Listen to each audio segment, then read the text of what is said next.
And welcome back, fellow football fanatics, to another College Football with Sam live show. Wow.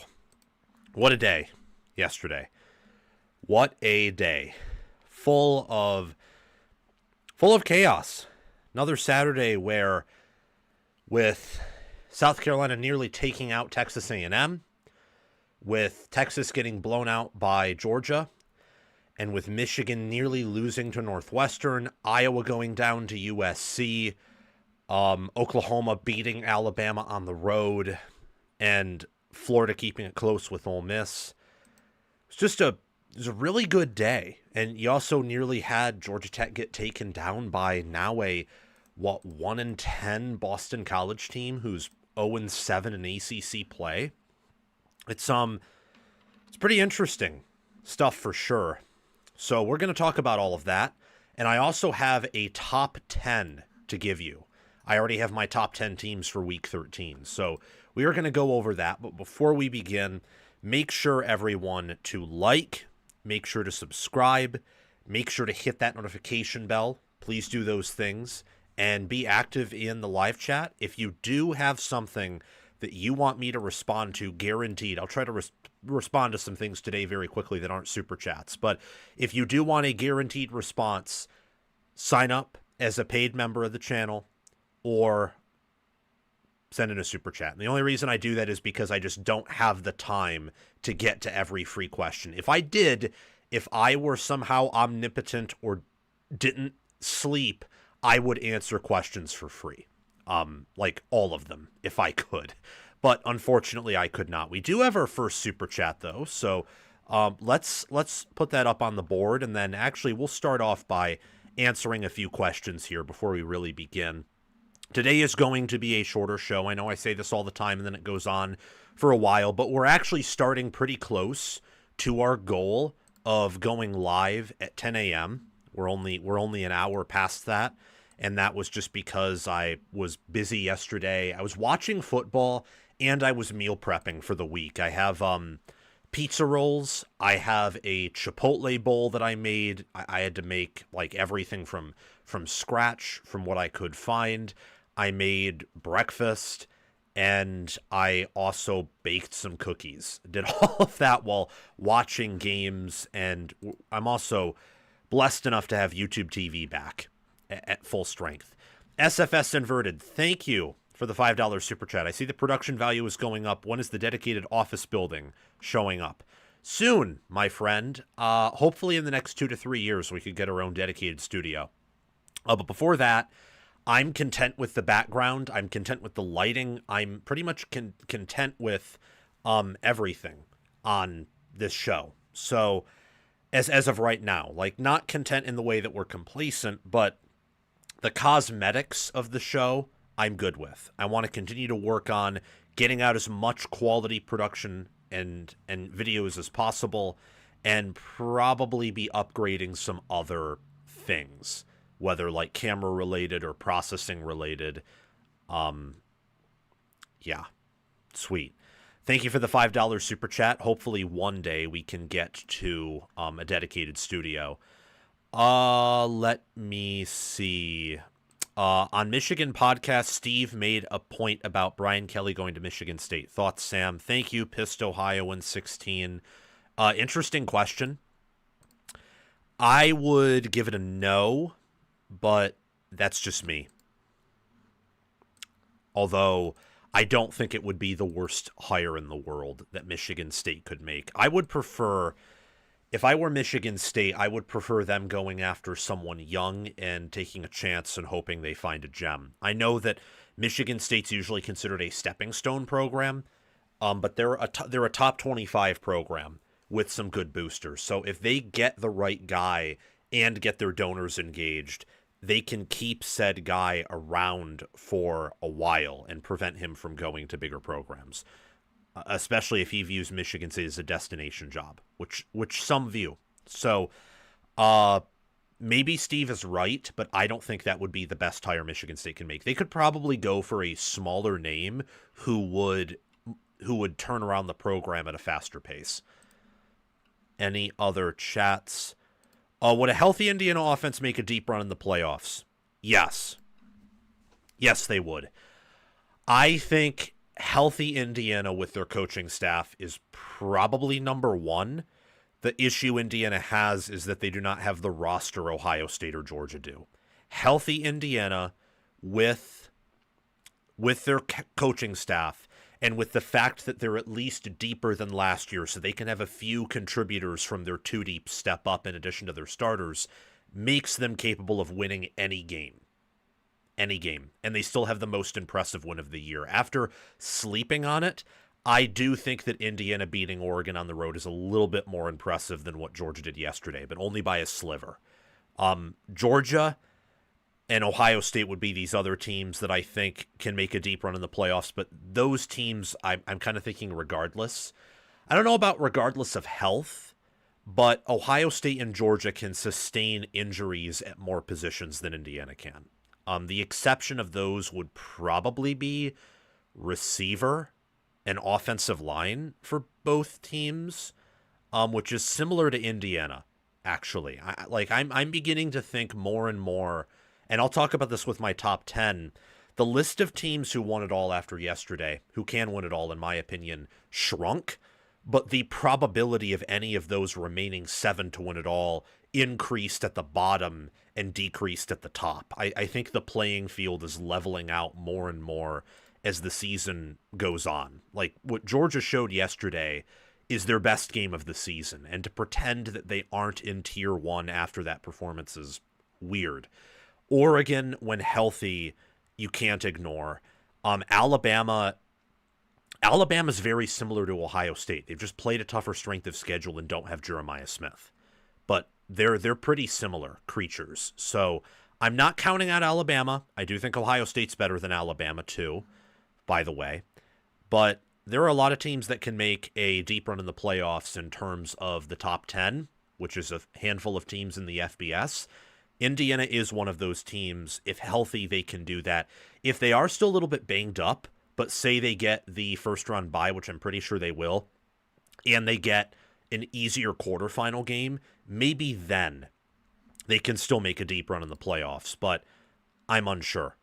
And I agree with Bad A Buckeye. A&M should not be in the top 5. We'll talk about this.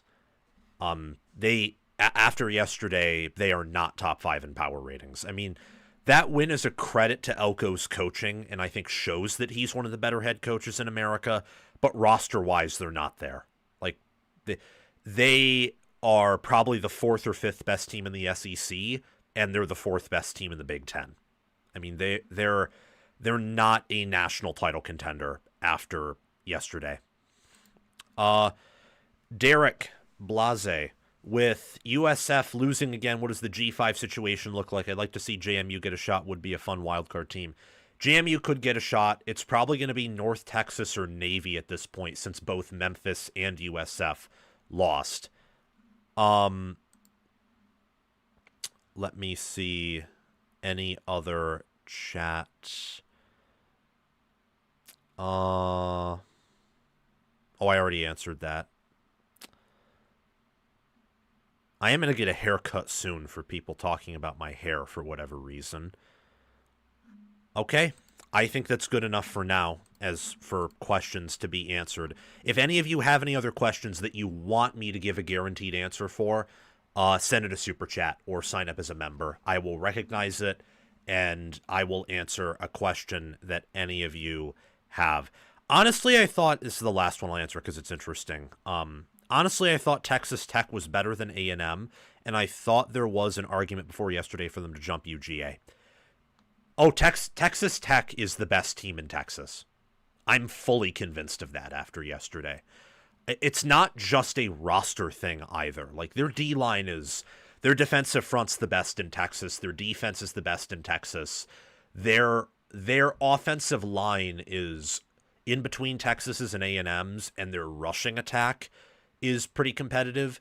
Passing attack probably is the same as both, or maybe a little bit better with a healthy Morton.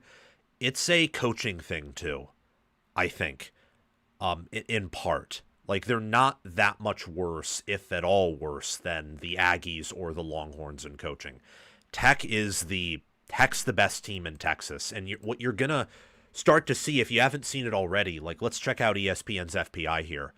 You're gonna start to see Tech be ranked ahead of all of these teams. They're going to start peaking because they're going to continue to blow these teams out. So they're ranked ahead of A&M and FPI, and they're ranked ahead of Texas and FPI. Like Texas Tech is already widely recognized as the best team in Texas. When you look at ESPN's S&P Plus, this has been the case for a while now. Indiana actually gained on Ohio State, which was, it's actually not all that surprising when you consider they really played at a slow pace of play and the game only lasted 2 hours and 30 minutes and they dominated that second half. So Ohio State and Indiana weren't healthy. I was impressed with both of them in different ways.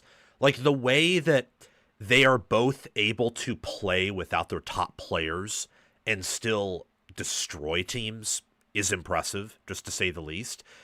Yeah, Tech is third in FPI. They hopped over Oregon, which I wouldn't totally agree with that, but also when you look at the data, it's like Tech is not necessarily worse than Oregon in the data. A lot of theorizing why Oregon would be worse than Tech, for example, or why Tech would be worse than Oregon is the same reason why we would say Indiana's worse than Ohio State. It's team talent and priors. If you take out team talent and priors, Tech is better than Oregon, and honestly, a healthy Indiana is probably better than Ohio State. But talent matters. It does. And even if Tech or Indiana wins it all this year, it will still matter. They'll just be exceptions to the rule, and we can put that medal, that award, that sticker on them, like, hey, they're a little bit different here. But a good power ratings model always bakes talent into the equation. They bake priors even later in the year into the equation. And the pissed off Ohioans right. No one's going to want to face them in the playoffs because that defensive line is going to eat up.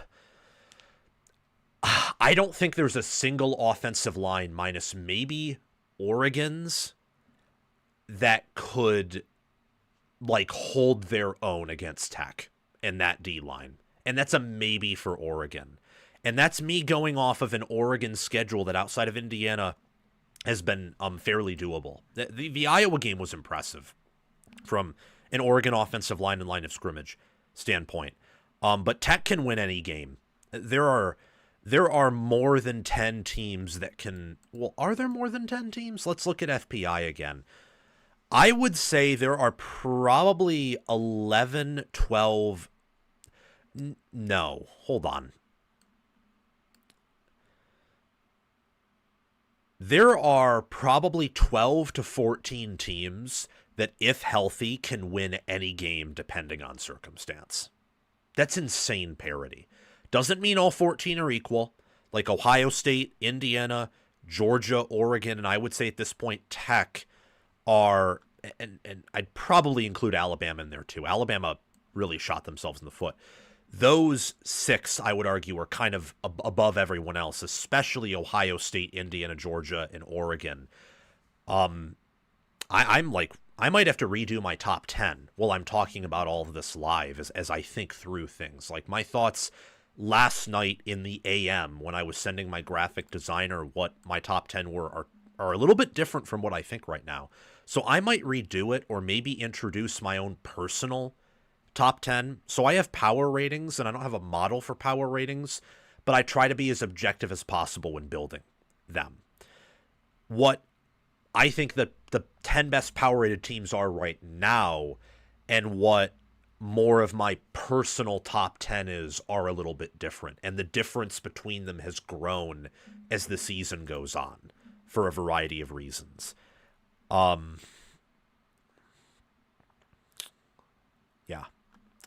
We'll talk about all these things though. Good intro. And yeah, last thing I'll answer from you, pissed off Ohioan. You've been acing it with the comments in the live chat. You really have been acing it with the conversation about Tech. This guy clearly watches college football. I know because I've also talked with him before, and he's a really good guy. Tech does not need to have awesome offense to compete with the top. I mean, you look at their defensive efficiency metrics. I don't know how Indiana dropped there. I know they gave up that touchdown to Wisconsin, but that was like a fluke trick play. Like I didn't lose respect for their defense after yesterday. It's the same thing with Ohio State, by the way. Like what Indiana and Ohio State did, it's just like, okay, yeah, you are who I thought you were. Like you can load manage and beat teams by 3 or 4 possessions. For Tech, their defense is like starting to really separate in the efficiency metrics in a big way. They're not quite there in S&P Plus, though S&P Plus measures things a little bit differently. Tech is the number 1 offense in S&P Plus, which if you watch them, they don't have the number 1 offense. That's more of like a scoring offense, scoring defense thing that S&P Plus tries to mimic and measure. In terms of like efficiency, Tech's offense is good, great, maybe flirting top 15, top 10 with a healthy Morton. That defense, though, in efficiency metrics is like I still have Ohio State's at 1, but if the trends continue throughout the playoffs, Tech will finish with the number 1 defense by a comfortable margin. I'm just going with Ohio State, and it's actually tough, and maybe it's some Buckeye bias from me. Like Ohio State and Texas Tech literally have identical schedules. Ohio State's is the 50th toughest strength of schedule. Texas Tech's the 52nd.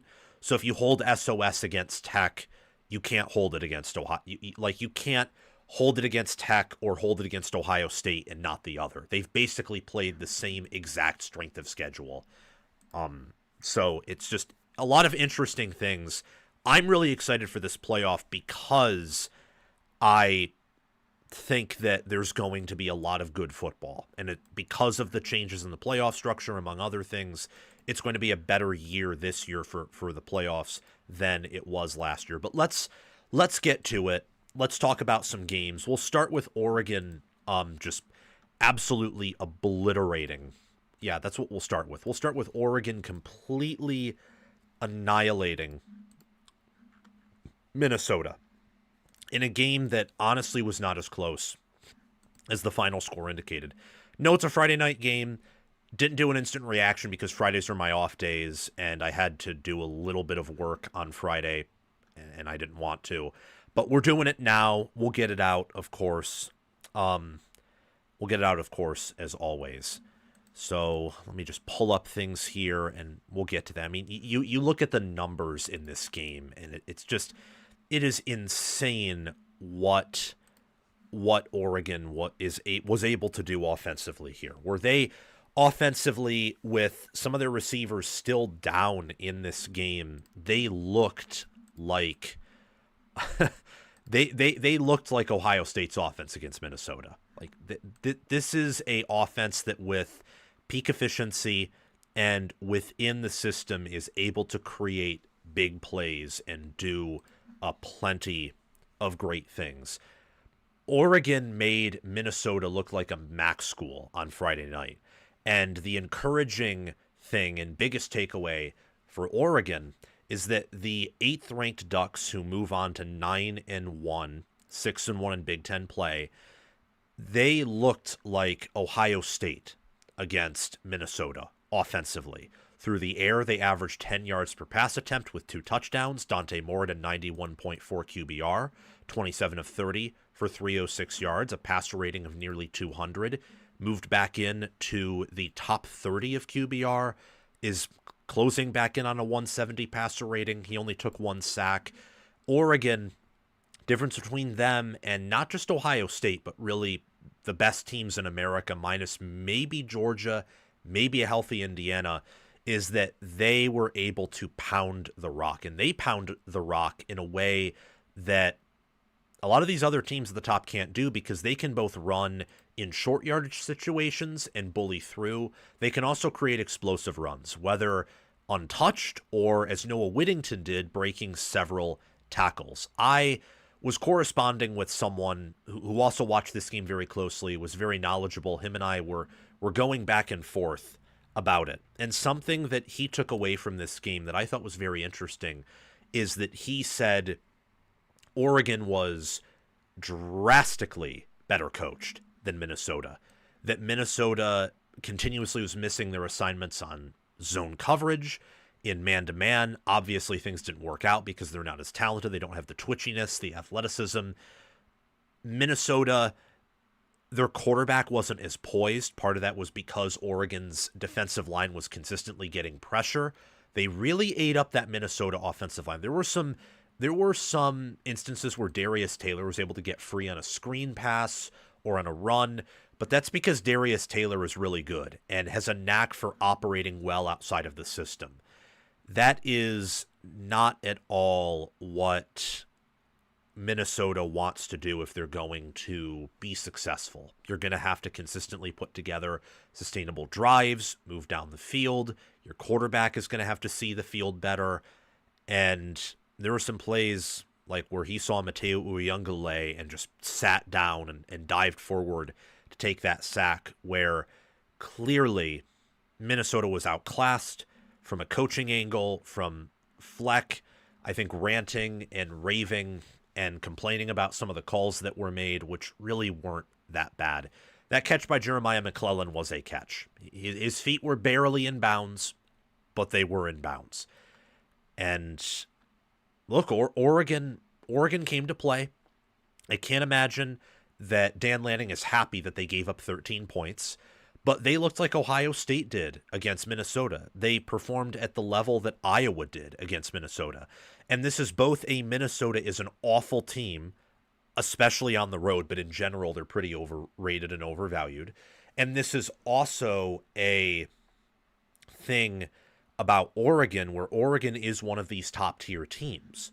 Oregon is unanimously still like top 3 in most power ratings, top 4 at the absolute worst. They outgained Minnesota by 310 total yards.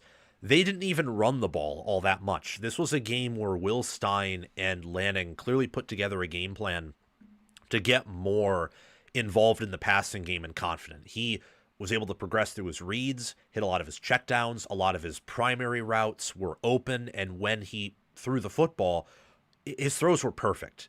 Like, when you're 27 of 30, you look like Fernando Mendoza and Julian Sayin, and you're still down to Corian Moore, though you have Kenyon Sadiq back, who's clearly a big part of this offense, 96 yards and a touchdown. That's an elite thing. That is a elite thing. And your defense, 5 pass defended, 2 sacks, 5 TFLs. Minnesota was able to target you one-on-one several times. Sometimes they were able to get you one-on-one, but most of the time, no. You held Lindsey to 19 of 32 for 138 yards, 4.3 yards per attempt. He had a 64.3 QBR, which is okay, and you held him to under 5 yards per attempt. That is a pretty fantastic display on all sides of the ball by an Oregon team that, clearly in the second half, much like Ohio State has done, much like Indiana and the best Big Ten teams, was load managing later in the game. And keep in mind, too, Oregon lost the turnover battle. If not for that really weird play where they were trying to do some, trickeration with a lateral on a screen pass that resulted in a fumble, they probably would have scored on that drive and scored an additional touchdown and not set up Minnesota with good field position. So, really impressive effort by the Ducks. I think that another big takeaway here is that Oregon, and I've said this before, but this game, with how accurate Moore looked and how Oregon's offensive line, whenever they pull blocked, Minnesota's defense just died. They didn't have the size, they didn't have the athleticism, the discipline to counter Oregon's offensive line gaining initial momentum.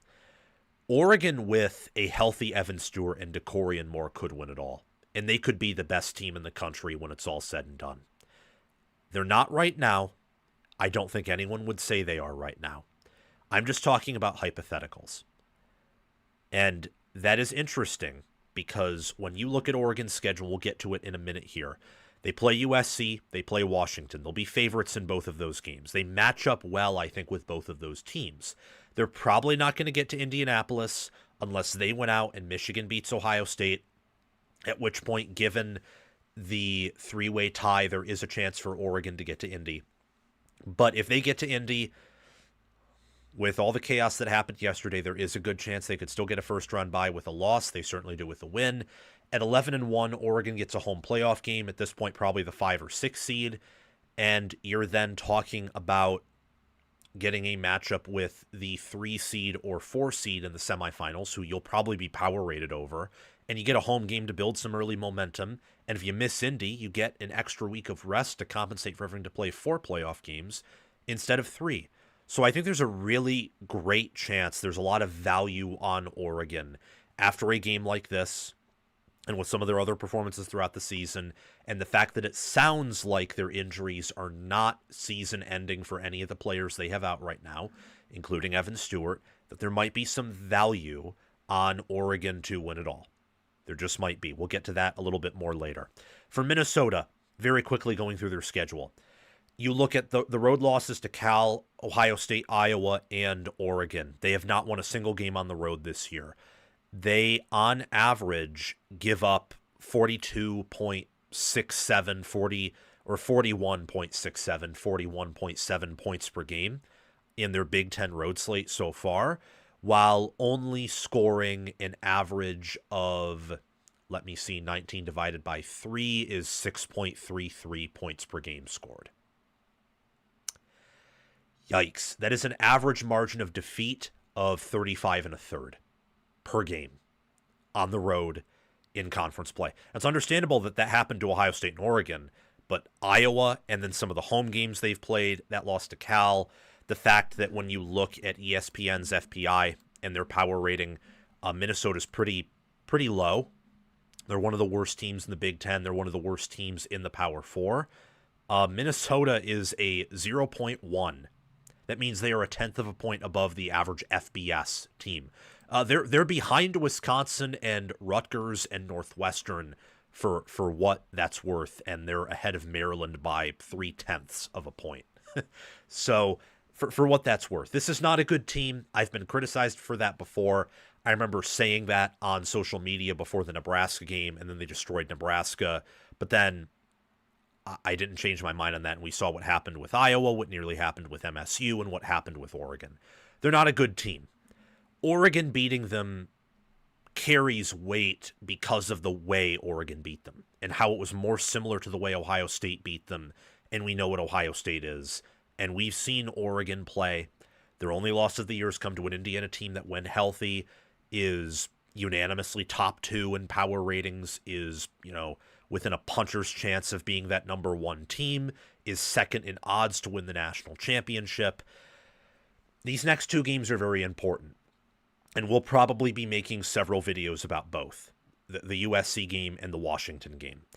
Oregon wins just 1, I think they're in the playoff, with how they beat, at the time, a ranked Iowa, with how they've dominated Minnesota, dominated Rutgers, dominated Northwestern, didn't dominate Wisconsin by the scoreboard, but in how that game was played, they ended up dominating that game.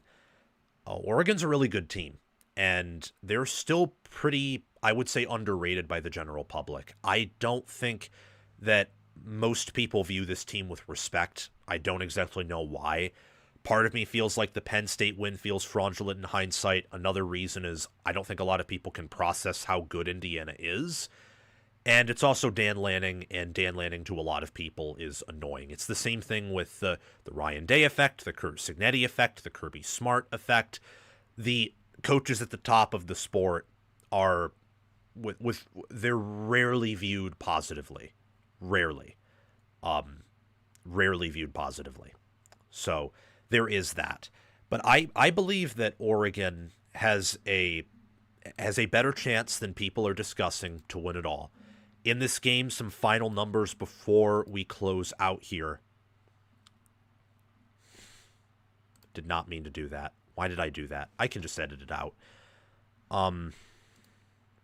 It's annoying when that happens. That is really annoying. In this game, some numbers before we close out here.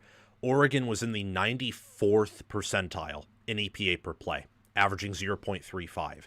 They were in the 82nd percentile in success rate. They had a 48% success rate, which is just insane.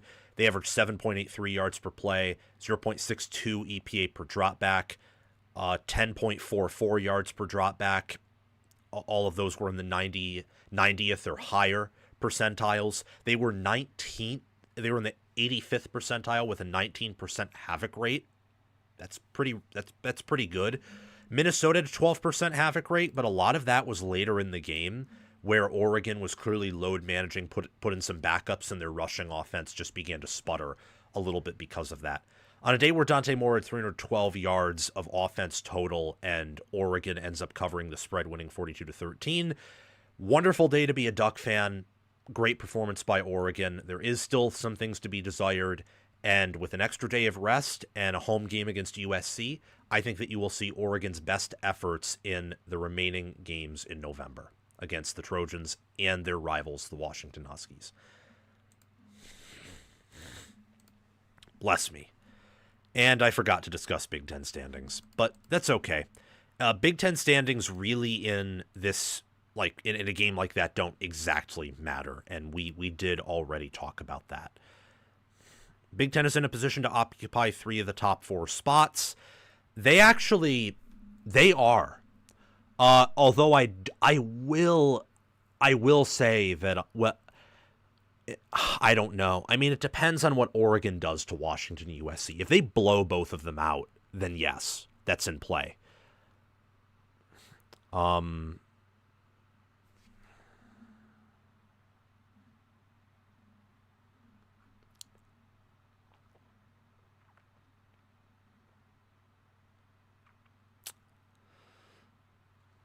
I've become a Charlie Becker believer. Well, that's what we're going to talk about here next, is Indiana's domination of Wisconsin.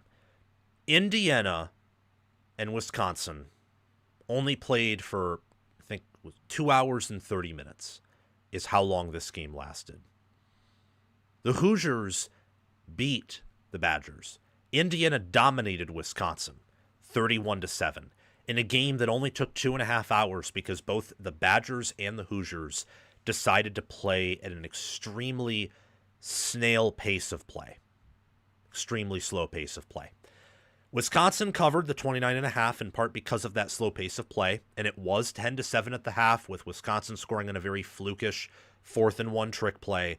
But Indiana then proceeded to outscore the Badgers 21-0 in the second half, limiting them on the ground, dominating them through the air. Fernando Mendoza, I think, cemented yesterday that he is the nation's best quarterback, at least as of right now. What he did, 22 of 24 with 4 touchdowns, averaging 12.5 yards per pass attempt. He had negative 24 rushing yards because Wisconsin got 5 sacks, which that is one of Indiana's problems, is without Drew Evans on that offensive line, with Khalil Benson a little bit iffy. Their pass protection is definitely subpar. But Mendoza, despite all of that, played pretty well. 91.5 QBR.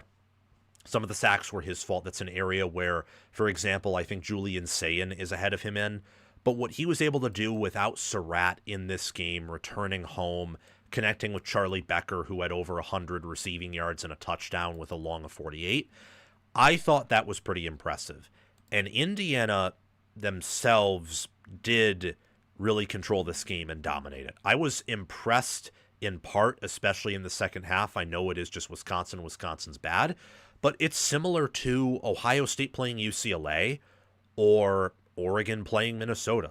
I don't care that you play terrible opponents. If you look the way you do against those awful opponents, well, I'm going to give you praise, because very few teams, as we saw yesterday, can pull that off. I know South Carolina, for example, is more talented than Wisconsin, but to lead 30-3 at the half against A&M is an indictment on A&M in a certain way. Wisconsin had 168 total yards, under 100 rushing yards, under 100 passing yards. Indiana had 2 takeaways. Wisconsin had 8 first downs to Indiana's 19. Both teams only had 1 penalty, so a very disciplined game from both Luke Fickell and Curt Cignetti on the penalty front. That's good. Wisconsin was 2 of 2 on 4th down. They had 5 sacks to Indiana's 2, but Indiana had a 7-minute possession advantage, and they had 6 tackles for loss, excluding sacks. Wisconsin only had 2. So Hoosiers played better on the D-line, on the O-line. They were just the better team overall, so even with some sloppiness, even with them holding out some players due to injury and really limiting that pace there. I mean, they only had 62 total plays in this game. Only had 62 of them. And a few of them went to the backups. Like Kobe Martin had 9 carries. Alberto Mendoza had a carry. He had a pass attempt. I mean, they made a really good effort of making sure that they got up by enough to win comfortably and to, get everyone warmed up, entering the bye, but then taking them out, making sure that Mendoza wasn't getting hit too much. After that 5th sack, they kept him out for the rest of the game, and maybe they should have brought him out earlier, subbed him out earlier, but I'm not a coach, so I'm not going to criticize that move. What I loved about Wisconsin is that they have not quit, clearly. They're still fighting for Fickle. They're still trying. You could tell that they had created some scripted drives, some plays in practice for this game. And on one of them, that 45-yard pass to Lance Mason, Carter Smith was able to connect, and they were able to execute. Everyone, including myself, and clearly Indiana's coaches thought that was probably going to be a run. Wisconsin played it perfectly. What I love about Indiana more so is that the Hoosiers are the ultimate kings of second-half adjustments. They have one of the best quarterbacks, if not the best quarterback in America. They did not run the ball incredibly well, but if you do what the NFL does and take out sacks from the rushing yards, they still broke 100 against Wisconsin, which is pretty hard to do. Washington couldn't really do that. Ohio State had a tough time doing that. Oregon pretty easily did, but Oregon's rushing offense, as we've discussed, is just different. Indiana was able to do that even with Keelan Black being a little bit questionable. Hemby had a good day. It was just an impressive effort by one of the best teams in America against a Big Ten team that you just got to get through, win comfortably against, limit the game, and move on again. Very similar to what Ohio State is doing, what Oregon did against Wisconsin and against Minnesota on Friday night. It's what the great teams do. They get up big, they give some of their backups reps and playing time to help train them, to help them develop, and then you move on. Indiana needed that bye. We'll talk about why in a few seconds here, but let's quickly discuss Wisconsin. Losing to Indiana here, and then losing to Oregon, to Ohio State, to Iowa, Michigan, Maryland, Alabama. This team is probably better than their record suggests. They're a Walmart version, I would say, of 2023 Iowa. Not as good defensively. They're just as bad offensively, if not, you could maybe even say worse, and they've played a much tougher schedule. So consequently, they're 3-7, 1-6, instead of, Iowa, I think at this point in the year, was 8-2 and 6-1. No, they were 8-2 and 5-2 in Big Ten play in 2023. Wisconsin has a chance to either beat Illinois or beat Minnesota on the road. They could win one of those games. 2 of them, with their style of play, I don't think so. But one of them, they could win, and I would say you need that.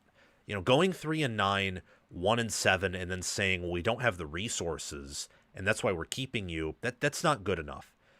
Illinois and Minnesota are average teams, Minnesota especially, in the FBS. Illinois is an above average to good FBS team.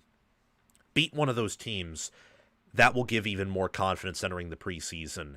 And even then, it's a wait and see, honestly. The only positive about Wisconsin right now is their defensive front is really good. Gideon Ayatuka, he's healthy, thankfully. He's a good running back. And your team isn't quit. That's it. There's no positives outside of him. Maybe Carter Smith if he develops offensively. There isn't much. And then defensively, your secondary is still a problem. I know Indiana and Ohio State have really good passing attacks, but Michigan was able to get things going there. Alabama was. Maryland was. Oregon probably would have, if not for some interesting things that happened in that game. There needs to be more than just going 3-9 and beating a Washington team that struggles against strong fronts in order to inspire confidence for Badger fans next year. I know the schedule's easier. I know they'll probably invest in the portal, but you're not going to outspend some of these top dogs, and you aren't out recruiting them either. So there needs to be internal changes to the staff, the approach, to the development, not just the portal investment, if this is going to work out with Luke Fickell. As for Indiana, what else can I say? They're 11-0. They're 8-0. They're entering a much-needed bye after playing 6 straight games. Oregon, Michigan State, UCLA, Maryland, Penn State, and Wisconsin. Drew Evans, it sounds like he'll be back at least by the college football playoff. We'll see. Good thing it's not a definitive season-ending injury. Maybe Kellen Wyatt could come back. We do know that Aiden Fisher is healthy. We know that Elijah Surratt, they're being cautious with him, and you can see how important he is to the offense. It helps that Charlie Becker has emerged as a very reliable wide receiver. So now you have Omar Cooper Jr., E.J. Williams, Surratt when healthy, and Becker. So I think their receiver room's actually developed and improved as the year goes on, and that's really useful. They need Khalil Benson and Drew Evans healthy, though. A healthy Indiana offense is probably the best in America, outside of maybe Georgia, with what it wants to do. In the same way that, for example, Ohio State's defense, I think, with what it wants to do, is the best. But Texas Tech is analytically better. Analytics can't factor in styles of play or what a team wants to do or doesn't want to do. They have some troubles with that. You need some human input there to read in between the lines. And I think if you use human input, Indiana's offense is probably underrated. Maybe Indiana's defense at the end of the year could be that top-tier defense. I think it is underrated depth. I think it's ridiculously good. We'll have to wait and see, though. The season is far from over. This was the case in the 14 playoff. This is the case even in the BCS era. There are more games now than ever, but the idea is similar in a sense in that you got to play your best ball to win. And for Indiana, it's critical that they are healthy on the offensive line to be able to play their best ball. They should, at this point, go 12-0, as we said after that Penn State game, and the Big Ten Championship game, win or lose, compete there. Hopefully you win. And in the playoffs, just win as many games as possible. This is a team that I believe is capable of winning a national championship. They're capable of being number one. A win here is a win. And now you get to rest over the bye and plan for the future.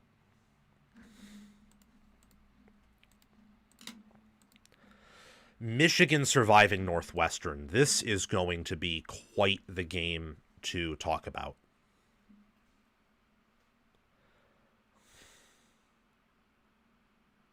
Wow.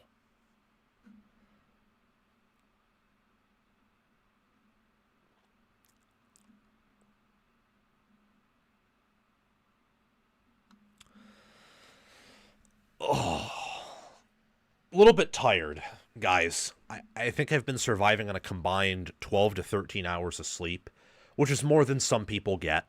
I'm just not used to it, though. I'm used to getting at least 8 per night, which is ideal. That is healthy. If all of you, by the way, if you aren't getting that much sleep but can afford to, it's not like you're working 3 jobs and you can only get 6 hours of sleep, at which case I will be praying for you that you can find better work. Getting a good amount of sleep is critical. For some people, they don't need 8, and it's probably better to get something else. But for the average person, getting 8 hours of sleep is important. Michigan surviving Northwestern. Pretty interesting game, all things considered. We'll talk about it. I'm just contemplating because I think I have to go to the bathroom. So I'm going to do that, and we will be right back after this.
Welcome back. Thank you for your patience there. That was much needed. I know we probably lost some viewers from that, but it was needed. So let's talk about Michigan here, surviving Northwestern. Michigan had one of the strangest performances that I've seen from any Big Ten team, let alone the Wolverines themselves, in recent memory. So Michigan, let me walk you through this. They had 2 missed field goals, one of which was a 60-yarder, but the other was a chip shot. They had 2 interceptions, a muffed punt, and they had 2 fumbles. One was on an end around that Northwestern read beautifully, and they hit the receiver. Marsh, when the ball barely was in his hands, got knocked out, was a lateral that was hit out of his hands, and then Brycen Moore fumbled it because Bryce Underwood handed him the ball in horrible fashion. It was a botched handoff from Underwood. Michigan had basically 6 turnovers, counting the missed field goal, and they won. Now, a few things on this. You can look at this game in 2 ways, and I think the only way of assessing this game is looking at it in 2 ways. You can think that Michigan outgaining Northwestern double in total yards, having 5 turnovers, having 25 first downs to 11, winning the penalty battle, the 3rd down conversion battle, winning the TOP battle, and just having that many turnovers is actually impressive as long as they clean this up. And at the same time, you can think with that shotgun handoff, the timeout called before the game-winning field goal, which gave Northwestern another chance to strip the ball out, among other things, same thing with the end around, you can also say, isn't this just who Michigan is? And I guess we'll find out over these next 2 games. You know, if they keep winning these close games and beat Ohio State, then I think there's a lot of credence to the fact that this is just a team that needs to work through some things in the preseason entering 2026. This was, I would say, a ugly win, but given the circumstances and given the fact that Michigan shot themselves in the foot that many times, I would also say that, you know what? It's a nice win. I'm going to get a lot of hate for that in the comments section. Believe me, after this one, I would downgrade Michigan in my power ratings a little bit. I certainly would. However, at the same time, let me show you the statistics that I was talking about earlier. When you're -5 in takeaways, you run for 5 yards per carry. Underwood, outside of those 2 turnovers, had like an 84 QBR, an 84.6. He had 30 rushing yards and a touchdown, long of 15. The pass protection in this game was, I would say, all right. Northwestern does have a good pass rush, but it was still not exactly ideal or desirable. Michigan continued to shoot themselves in the foot and won. That can be very encouraging because Michigan is sucked on the road, so the fact they keep finding these ways to win is better than last year, where they lost to Washington, they lost to Illinois, they lost to Indiana in these close game situations, and they no longer have the kicker or the first-round NFL talent along the defensive line to carry them. So something had to have improved, or this is just who they are. And I think it's a mix of both. I don't think you'll see Michigan, unless they're at home, play a really good game. I just don't think you'll see that. At the same time, this team does have a lot of talent, and they have improved in different areas, and they've improved overall. If you don't think they've improved overall, just look at ESPN's power ratings. Michigan's 18th this year in the efficiency metrics. Michigan is 20th with a top 25 offense and top 25 defense. Last year in efficiency metrics, Michigan was 32nd, and they in efficiency again, and they were 29th in FPI. Like, this team is better than last year's team. Is it by enough of a margin to where they went from just being above average to true playoff contender? No.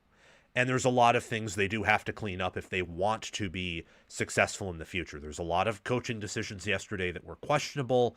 the end around, the shotgun handoff on 4th and 1 when you just need to make the chip shot field goal to win. Michigan's defense played pretty well given all of those turnovers. And the one drive Northwestern had to get a touchdown were some amazing throws by Preston Stone. Zeke Berry had a pretty awful delayed jump to try to bat the pass down on one of those, but they made some amazing catches, some amazing throws. This was all on some game planning, discipline, Michigan's offense. They did look much better than they did against Purdue. They just turned it over way more and weren't playing at home. So that's why the margin of victory and the feel of the game was awfully similar. When you compare both quarterbacks, Underwood completed 65.6% of his passes. Before the 2 interceptions, he was playing his best game of the year. I would still view the Washington game as better after this performance with the botched handoff and the 2 picks. But overall, with his QBR and with how good Andrew Marsh looked, there are signs of optimism and growth and development in the passing attack and from the offense as a whole. Preston Stone, he had some okay moments, but outside of that one drive, he really didn't look good. It's same old Preston Stone, really. He was a part of the reason why Northwestern was able to cover that 12.5-point spread, but a lot of that had more so to do with Northwestern's defense and Michigan's offense being a unit that is inconsistent, that is struggling. Yeah, it was an ugly game from Michigan. That is a fair way of putting it. The Wolverines have had issues in all of their road games this year, where in all of them, outside of really the USC game and the Oklahoma game, 2 teams that are combined 16-4 right now. Oklahoma's probably going to the playoffs. USC might. We'll see how the Oregon game plays out. In most of their other road wins, most of their other wins in general, Michigan should have won by more. Outside of probably even the Washington game they should have. This is a team that's always been a few key plays away from being much better than they actually are. So that's just who they are at this point.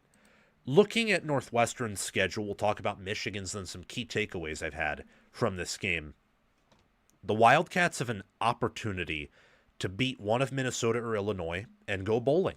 And that would constitute, I think, a successful season from a team that, look, if not for Michigan having a superior roster, Northwestern would have won.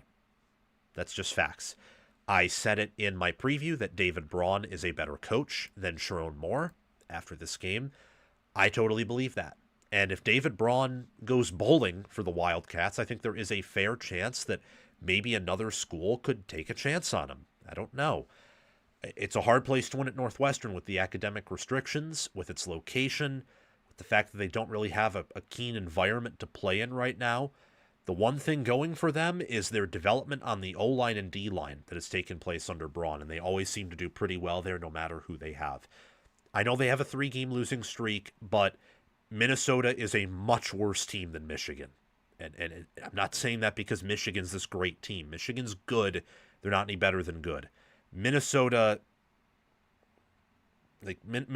is just, no. They're not fun to watch. They're pedestrian in the offensive department. They're pedestrian in the defensive department, too, outside of a few players on the defensive front, and maybe Coy Parrish, depending on which version of him shows up. Northwestern should be able to compete in that game, if not win. They might even be favored. And against Illinois, it's a rivalry game. Illinois is a team that is, above average good, but Northwestern should be able to compete there. I think they could have some good matchups there in the trenches. What a season, honestly, by David Braun. If they just win and go bowling, he's the guy definitely for Northwestern. He probably is already, given some of the performances he's put on display this year with the Wildcats. For Michigan, it's all about the Ohio State game. Survive against Maryland by any means necessary, and just try to play your best game against the Buckeyes. Will not guarantee you a win. Ohio State will be favored for very good reason. They should win for very good reason. Maryland is not going to be a guaranteed win, as this Northwestern game showed, as the Purdue game showed. The one good thing about this Michigan team compared to last year's Michigan team is their propensity to be able to win close games and to pull away in a way that last year's team just could not do. Think of Alabama. If not for those turnovers, they lose. Think about Ohio State. They didn't pull away from Ohio State. That was just an ugly game where Michigan's special teams and Ohio State's lacking of special teams and rush offense allowed Michigan to stay in it. Think about Indiana last year. Nearly came back, couldn't finish. Think about Washington and Illinois. Had opportunities, couldn't finish. This Michigan team, for all of their faults, at least can finish. We've seen it against Nebraska. We've seen it against Northwestern. We've seen it against Washington and Michigan State. They are questionable. They're not great by any means. They're certainly not elite. If this team somehow beats Ohio State and Maryland and gets to the playoffs, they're probably going to suffer a pretty ugly-looking loss. However, they have made enough improvements and enough strides to where you're staring down the barrel of your 8-2, 6-1. The odds say you're at least going to win one of the next two games, finish 9-3, 7-2. Can you beat the odds and go 10-2? That is what's going to determine whether this season is another, you know what? It's not the worst thing in the world, but we want to see more. Or can this year be the year where you say, you know what? We're incomplete. There's things we need to work on, but we're able to finish strong. We were able to beat Ohio State again, reach the playoffs, and while we're not a national title contender, we at least made significant progress from last year, enough to where we can say we have faith in the regime. We have a feeling of the direction of this program, and we think it's going in a good direction. Some takeaways. I just want to rehash them since this was a close game. Thought it was a pretty big one given how close it was in the back and forth that occurred in the fourth quarter. Michigan was just better, so they outgained Northwestern 496 to 245 and won with 5 turnovers. This is pretty similar to Alabama versus Oklahoma, for context. So Alabama's definitely better than Oklahoma, but they lost the turnover battle, and they just happened to lose the game. It's the same thing here with Michigan over Northwestern, except they just happened to win. Obviously, Oklahoma's much better than Northwestern. Alabama is much better than Michigan. Oklahoma is better than Michigan. But the analogy is similar. When you outgain an opponent by that much and lose the turnover battle that decisively, you are the better team from a power ratings angle. You just lost. The other team executed better. Turnovers are often a very flukish thing. And Underwood in that game basically had 3 turnovers, and I think that was his most in a game all season long. He did not have that many turnovers, for example, against even Purdue. Did not have that many against Michigan State. Did not have any against Washington. Only had 1 against USC. And before that, only had 1 against Central Michigan in that fumble against Nebraska, which was his second road start. It was a comedy of errors for Michigan, and it was so bad in that context. And really disappointing. And if Michigan has that again in their next 2 games, there's a chance they lose out, a very good chance. However, to win in this fashion with all of that going against you, to be able to recover from making mistake over mistake over mistake, if that can be corrected over the next 2 games, that's an admirable thing. That's something you can look back on and say, hey, we won that game. And good for Zavada to get his confidence back. I thought Underwood was good outside of those 3 mistakes. Now, those 3 mistakes are very costly, but from a passing standpoint, he was able to layer his throws. He made nice second and third read progressions. He connected well with Marsh. Marsh did well. McCulley did well. Morgan is Samaj Morgan at this point, but we knew that. Deacon Tonelli had a really good catch. Marsh, 12 receptions for 189 yards. He's super talented. He has over 500 receiving yards, 2 touchdowns. True freshman. What a get in recruiting by Michigan. That is a career day from him. Also had a really good game against USC, where that was his career high before this game. 2 receiving touchdowns, a rushing touchdown.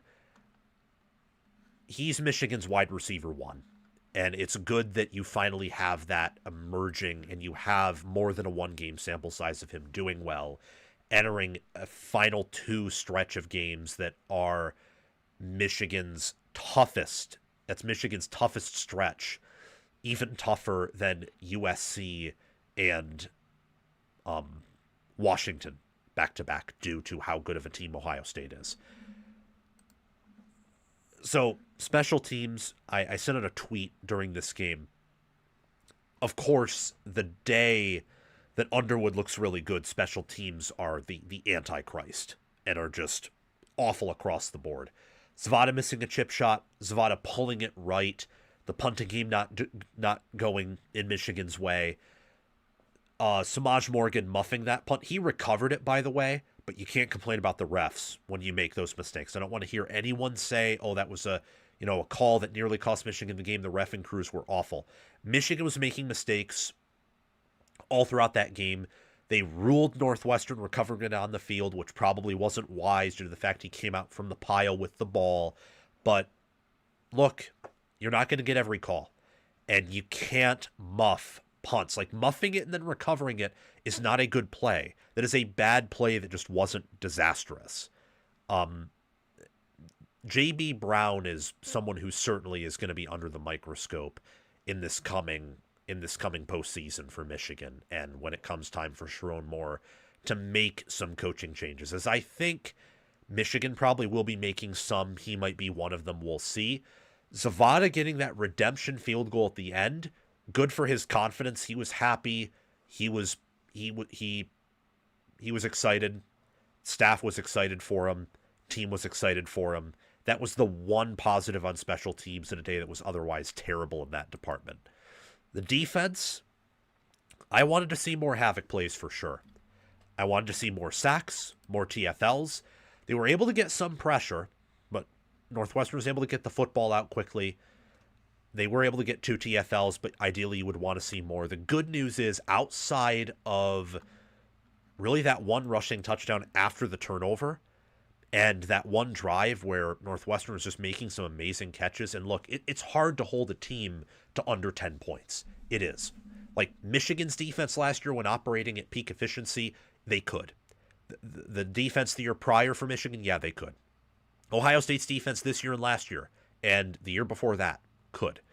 Penn State's under Diaz, could. Some Iowa defenses under Phil Parker, could. Indiana with Bryant Haynes, yeah, some of the Pete Kirby Smart defenses, Nick Saban defense, you get the point. Unless you are a elite defense, it is hard to hold teams to under 10.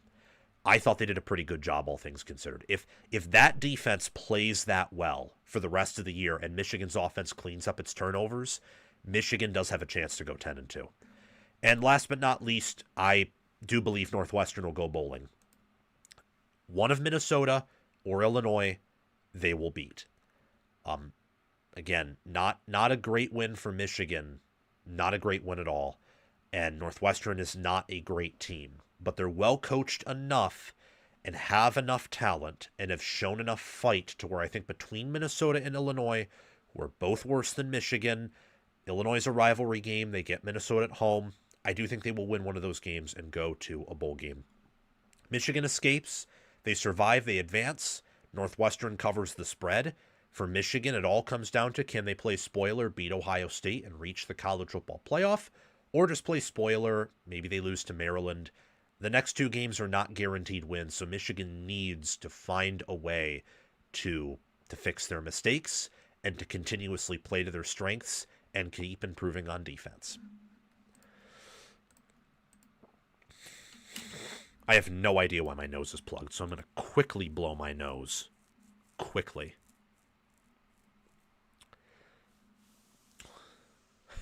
Oh, people are talking about Mike Loxley.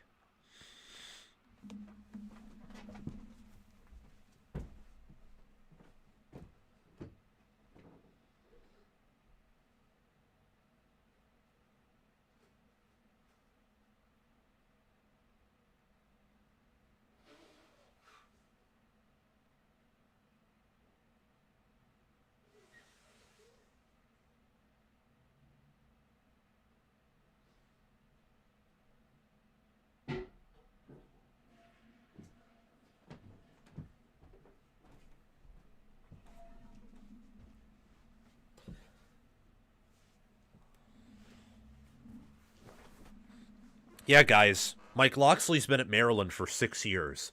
19, 20, 1, 2, 3, 4. Oh, he's been here for 7. Been here for 7 years. And I honestly do think if he loses out, he should lose his job. Let me see what the comments are saying. If there are any super chats, if anyone joined as a member. No. The chat has been elite, though. Like, keep feeding it. At home, Minnesota's an average, maybe above average team, but on the road, they're one of the worst teams in the entire Power 4. Yeah. Like, I will tell you guys here, we're not going to make a video on it because, like, Minnesota's 6-4 and Northwestern's like 5-5. But I think Northwestern wins that game. Like, Minnesota is.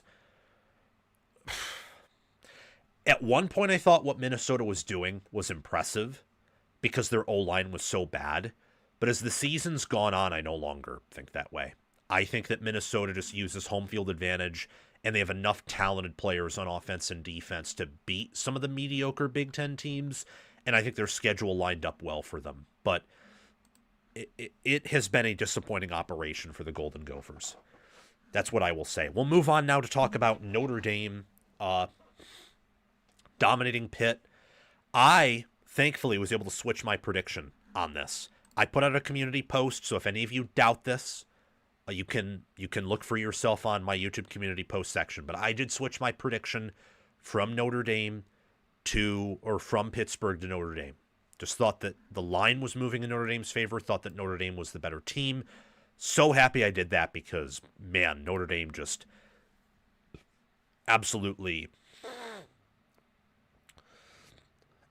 dominated this game. I don't get why my nose is plugged. It's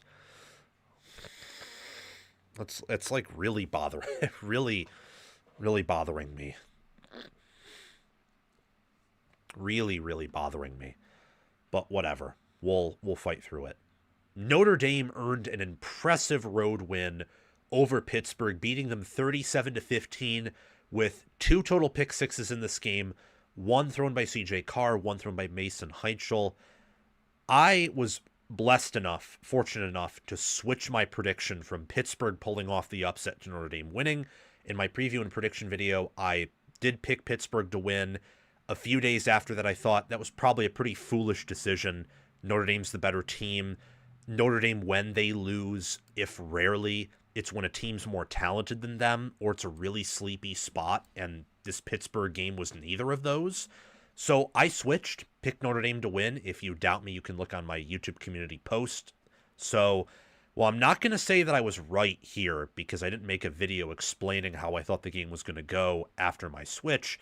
I did avoid looking like a total idiot. With Notre Dame, I think they are one of the few teams that can win it all. Would I favor them to win it all? No. Do I think that they are a top 2 team and only behind Ohio State, as some say? No. But what I do think is that the defense has made legitimate improvements. They are capable of beating up on most offenses, and their defense is at least competent now. It seems like the early struggles in the year have either been fixed, or this is a defense that does really good against weaker competition and just folds up a little bit against the tougher, better, more talented teams. One thing I can say is Jeremiah Love is incredible. C.J. Carr is still a redshirt freshman with things to work on, but overall he is very good. And this is Mike Denbrock's best offense with Notre Dame. It is a better offense than last year's unit. I like to see improvement from teams after they lose as much as they did. And Notre Dame did lose a quarterback. They lost some of their receivers. They had a not a scheme change, but a philosophy change at quarterback, where Riley Leonard is a scrambling QB with an okay arm, and C.J. Carr is a statue with a great arm. And despite that change, they've improved. And that is something that is to be admired, and that's a credit to Marcus Freeman and a credit to Mike Denbrock. And they coached circles around Pitt. Pitt couldn't pass. Pitt couldn't throw it in the ocean. Pitt only had 70 rushing yards. Notre Dame only had 175. Much of that came off the long run. That's how Notre Dame's rushing offense is, though. If you can limit their big plays, they can't really run the ball on you at all. But it's very hard for you to limit their big plays, as shown by that long Jeremiah Love run. Notre Dame had 212 passing yards. Pittsburgh had 149. A lot of that came in garbage time, though, where Eli Holstein came in, passed a touchdown. Notre Dame had 4 sacks. They had over 10 minutes of possession advantage. They actually lost the turnover battle because Carr turned it over twice. He threw a pick and another pick 6. Basically spotted Pittsburgh 9 points out of their 15. That just shows how good Notre Dame's defense played and how, outside of mistakes, good Notre Dame played overall. It was an impressive win. And Notre Dame's playoff hopes are alive. They're well. I would say at this point, I know that any given Saturday, you never know, but Stanford on the road, I know it's on the road, but they're bad. Syracuse is bad. And Notre Dame knows they can't afford another loss. So I think Notre Dame at this point is probably going to win out. They're going to go to the college football playoff. And at that point, I think the season's a success no matter what happens in the playoffs. I know some people might say that's me lowering Notre Dame's expectations, but I always thought this year was going to be a bit of a rebuild year for them. And for them to just reach the playoffs with those first 2 games, being able to beat USC, being able to beat Pitt, as long as they compete in the playoffs, and with some of the youth they have on the team, they'll be really, really good next year. They'll be even better with Carr coming back. I imagine one of the running backs returns. Part of their offensive line will come back. They'll improve at receiver. They're bringing in Marcus Freeman's best recruiting class. They'll use the portal if need be. They will be a force and one of the top teams in America again next year, but I think in a more solid, better way than they are this year, where I think they're a great team, but they may still have some questions. They covered the 12.5 line. Again, it was a very impressive win. It did not eliminate Pitt's chances, though, to get to the college football playoff. We'll talk about that in a second. But look at the quarterback comparison. Mason Heinchel entered this game with a lot of high hopes. He was playing really good football as a true freshman. Unfortunately, he averaged 3.8 yards per pass attempt. He threw an ugly pick 6, had an 8.4 QBR, a 74.5 passer rating.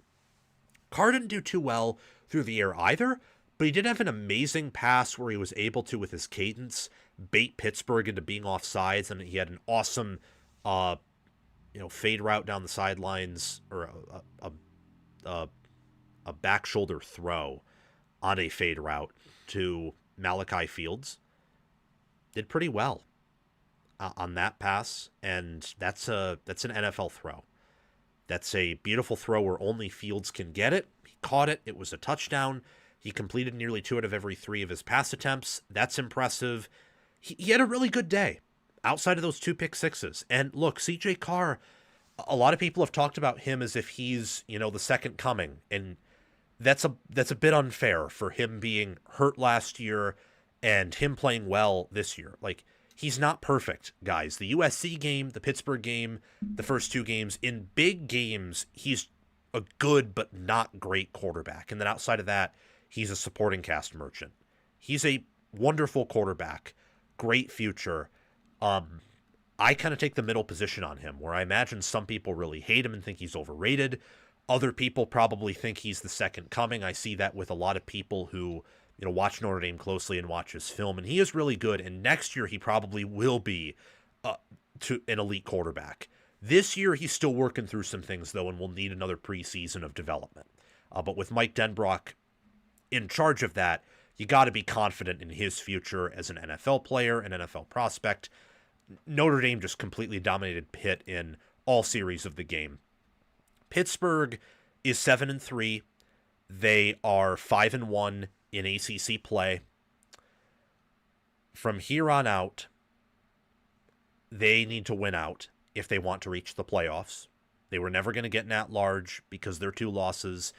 But with how Georgia Tech has looked and with how Miami has looked, there is a chance for Pittsburgh to win out. And I am going to pick them to win at least one of these games. Maybe it'll age poorly. But I said they were going to win one of these games, backed off of it with Notre Dame last minute with my community post. But I'm pretty much obligated with how they play and with how Tech and Miami have played.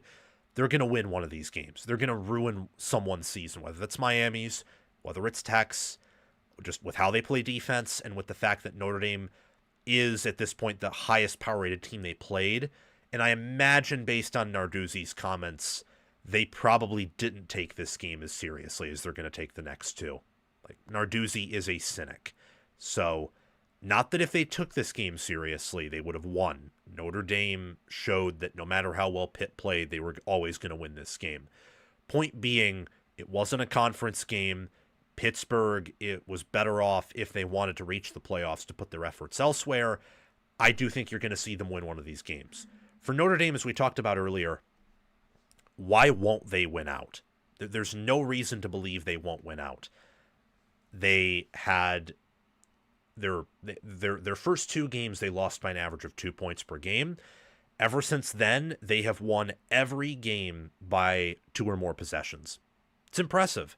And they're going to beat Syracuse and Stanford by an average of 30 points per game, probably. So they're in the playoffs at this point. Good for Marcus Freeman. Good for Mike Denbrock, for Chris Ash. This is one of the better teams in America. And with their rushing attack and with their overall trench play, O-line and D-line, they have what it takes, I think, to win it all, given the bracket, given the health status of this team, and what level they play at in the playoffs. If it's at a high level consistently, or if it's up and down, depending on how all that goes, this team can hoist the trophy in January. Now let's talk about Texas A&M stunning South Carolina. Texas A&M is now the only SEC team since 2004 to have a 27-point comeback win. Crazy. That right there is all I really needed to say. I could have ended the video right there because that is stunning. That is phenomenal. And that is also an indictment on South Carolina for being able to blow a 4-score, 27-point lead at halftime. No ability to game control, no ability to,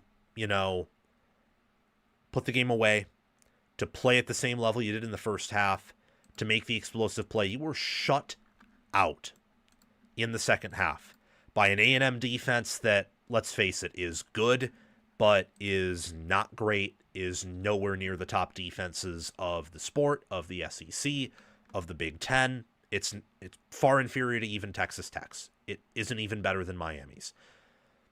A&M didn't even run the football all that particularly well. Even if you take out the sacks, they didn't average 4 yards per carry.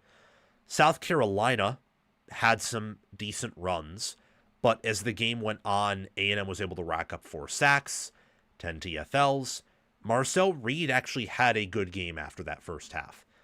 Lenoris Sellers, once again, Nick Harbor and his track speed merchant. That's what he is. Like, Nick Harbor's good for 1 deep pass a game, but outside of that, he's not really anything special. South Carolina just hasn't really developed him into being a great receiver. A&M, meanwhile, has. And A&M, entering this game, they looked sleepy. They looked very uninterested. I don't think they took this game seriously. I thought they could come in here and just get a win, and they were a bit lackadaisical after that Missouri win. And man, oh man, they came out and they were flying in that second half. I imagine that Mike Elko speech at halftime was fiery and full of anger and frustration and holding his players accountable, and the players probably doing the same thing back to him. That's what the great teams, that's what the great cultures do.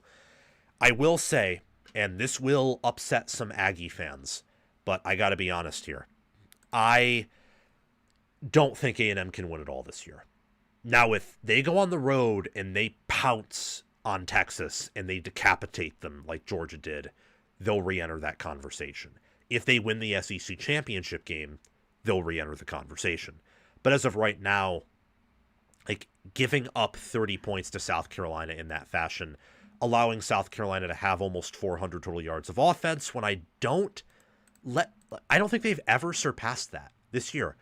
I don't think they've ever had a game up until that one where they surpassed like 300 total yards in offense. Let me check the Ole Miss game. They may have had that there, but no, they didn't. This was their best offensive game of the year. A&M's defense is lacking. Their passing offense is a bit too inconsistent. Look, winning this game with -3 turnovers, with a 27 halftime deficit, 27-point halftime deficit, and being able to win the line of scrimmage, convert your fourth downs, and win with 2 out of 11 on third down that's impressive. A&M's a great team. I don't think they're a national championship contender, but keep in mind A&M has not been in this position ever in the SEC. They've never started out 10-0. They're going to beat Samford and go to 11-0. They've never had an 11-1 regular season. And with Notre Dame on the non-con schedule, with playing a Missouri team who's going to have a winning record, playing a Texas team who's going to have a winning record, beating LSU so hard their coach got fired. It's been an impressive season for Mike Elko. And I do think this is a team that can re-enter that national title conversation depending on how they finish out the year and also what their bracket looks like. To show you how crazy this game was, let me show you some numbers, starting with the quarterback. But then we'll get into some more things. Reed only completed 56.4% of his passes. He had a 166.1 passer rating despite that, which means he missed a lot of throws, but when he hit throws, they were big. They had long passes of 43, 76, 27, and 24. They were able to hit plenty of explosives here. A&M was. Ashton Bethel Roman, Isaiah Williams, and Nate Borkature all had receiving touchdowns. Marcel Reed himself was able to scramble for a long of 16. And earlier in the game, he was so bad. He was throwing passes to defenders. He was throwing passes, 5, 6, 7, 8, 9, 10 yards away from his intended target. He looked disoriented, disorganized, confused, off, almost didn't look healthy. And in that second half, he's just clicking and playing his best football.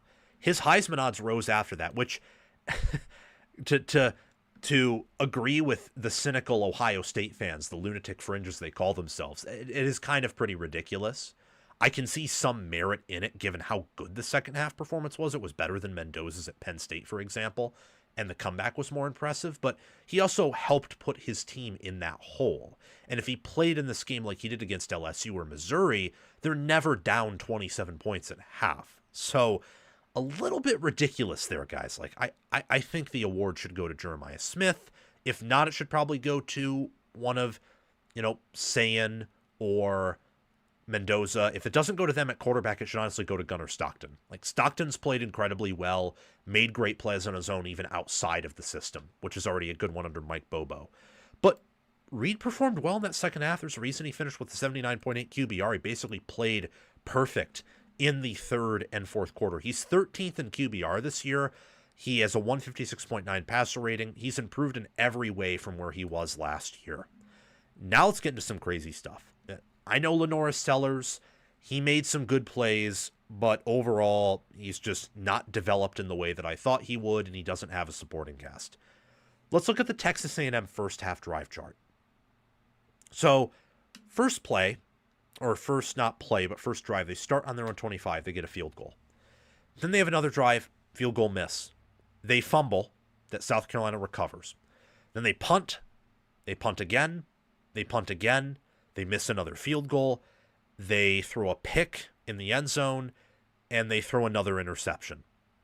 They spotted on those 3 turnovers, they spotted South Carolina a grand total of 17 points. South Carolina had the touchdown from the fumble return. That was a Nick Barrett fumble return forced by Dylan Stewart. They have the 80-yard passing touchdown before half. That was from the interception. And they had a field goal by William Joyce from the final interception. They spotted them literally 17 points. If not for those turnovers, A&M's probably tied at half, maybe even leading. And that is where the great Chip Patterson from the Cover 3 podcast was wise to still doubt South Carolina. He said that, well, he didn't trust in South Carolina. Even with that 27-point lead at the half, he just didn't trust him. And a lot of that was because of how they've played this year and the fact that they have talent limitations. They are very limited both offensively and defensively. It's essentially a roster that is composed of Lenora Sellers, Dylan Stewart, Brandon Sissy, maybe Nick Harbor if he's playing well, and that's it. It's not a very talented roster. A lot of flukish things went in the way of South Carolina. A&M looked pretty terrible, and then you see that second half drive chart where first drive in the second half from their own 25, touchdown. 8 plays, 80 yards. Next drive from their own 30, 7 plays, 70 yards, touchdown. They're averaging through 2 drives 10 yards per play. Then you got 2 plays, 90 yards, touchdown from their own 20. From their own 10 plays, 96 yards, touchdown. Then they get the ball and they drive, but they fumble. And that was not good. No bueno there. But to have 4 drives in a row for touchdowns, and all of them were long drives. One was a 99-yard drive. That was impressive. And then for the defense to put up the effort they did in the second half to shut out South Carolina to get the game-winning stop. What an effort by Mike Elko, the defensive play caller, the head coach, by Colin Klein, the offensive coordinator, by Marcel Reed to be mentally tough enough to rebound from that. A&M is, I cannot describe enough how significantly better they are than South Carolina. For South Carolina, your season's over. Even if you win out and beat a Clemson team who's mediocre and a bad Coastal Carolina team, the season's a failure. You had your worst record in SEC play under Shane Beamer. I know your schedule was tough, but Vandy's talent limited. Mizzou is Mizzou. LSU's not really good. It was a tough schedule, yes, but you could have gotten more out of it with some of the players you had in your roster. There is a reason this roster is as talentless as it is. That's on the staff. They've recruited well enough to perform at a higher level than this. And it's not a guarantee that they win out. They could lose to Clemson. They could even lose to Coastal with how anemic their offense has been at times this season. For A&M, how do I put this? As I mentioned earlier, after that game, I don't quite think they can win it all. I've removed them from that conversation, but man, they are so good. They're tough. They're well coached. They're never out of it. You got to cut the head off the snake to beat them. Not in the same way as Georgia, because Georgia's better overall, but Notre Dame failed to do it with a blocked punt. Auburn couldn't do it. Arkansas couldn't do it. LSU led them at the half, then they got blown out. Missouri, that game was never in doubt. And South Carolina failed to cut the head off the snake. Like, A&M does not quit. Their culture is solid. Their staff is great. And this is a top 10 team. And that is more than anything Texas A&M fans have been able to say about their team since maybe that first year of Kevin Sumlin with Johnny Manziel. So that is pretty incredible, I have to say. And that team, from a talent standpoint, was way more talented than this team. And yet this team has won more games in its first 10. I know they also have played an easier schedule, but the point being, this is probably A&M's best coach team in the SEC in its history in the conference. And with how they've been recruiting, with how they are recruiting, with how Elko is as a coach, a developer, a leader of men, I am confident that moving forward, the Texas A&M Aggies are going to be a force on the national stage under Mike Elko. As for Shane Beamer in South Carolina, I am skeptical about this working out, and I would not be shocked if Beamer decides to sidestep and do a different job after this season. All right. Moving on to Oklahoma and Alabama. This was, we'll talk about a game. This was pretty interesting. I'm searching for things over here. I was trying to get to Yeah, okay. There. I found it. Wait, did I miss something big?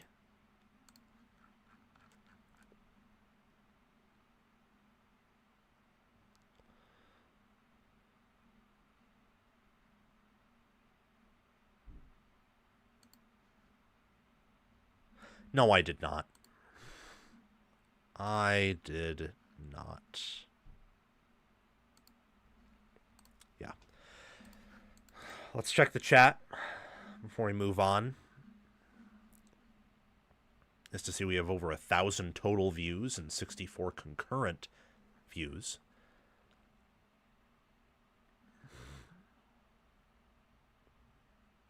Wait, what's the breaking news? Maryland, you say Maryland confirms that Loxley is staying? Yes, that is the breaking news. That's big.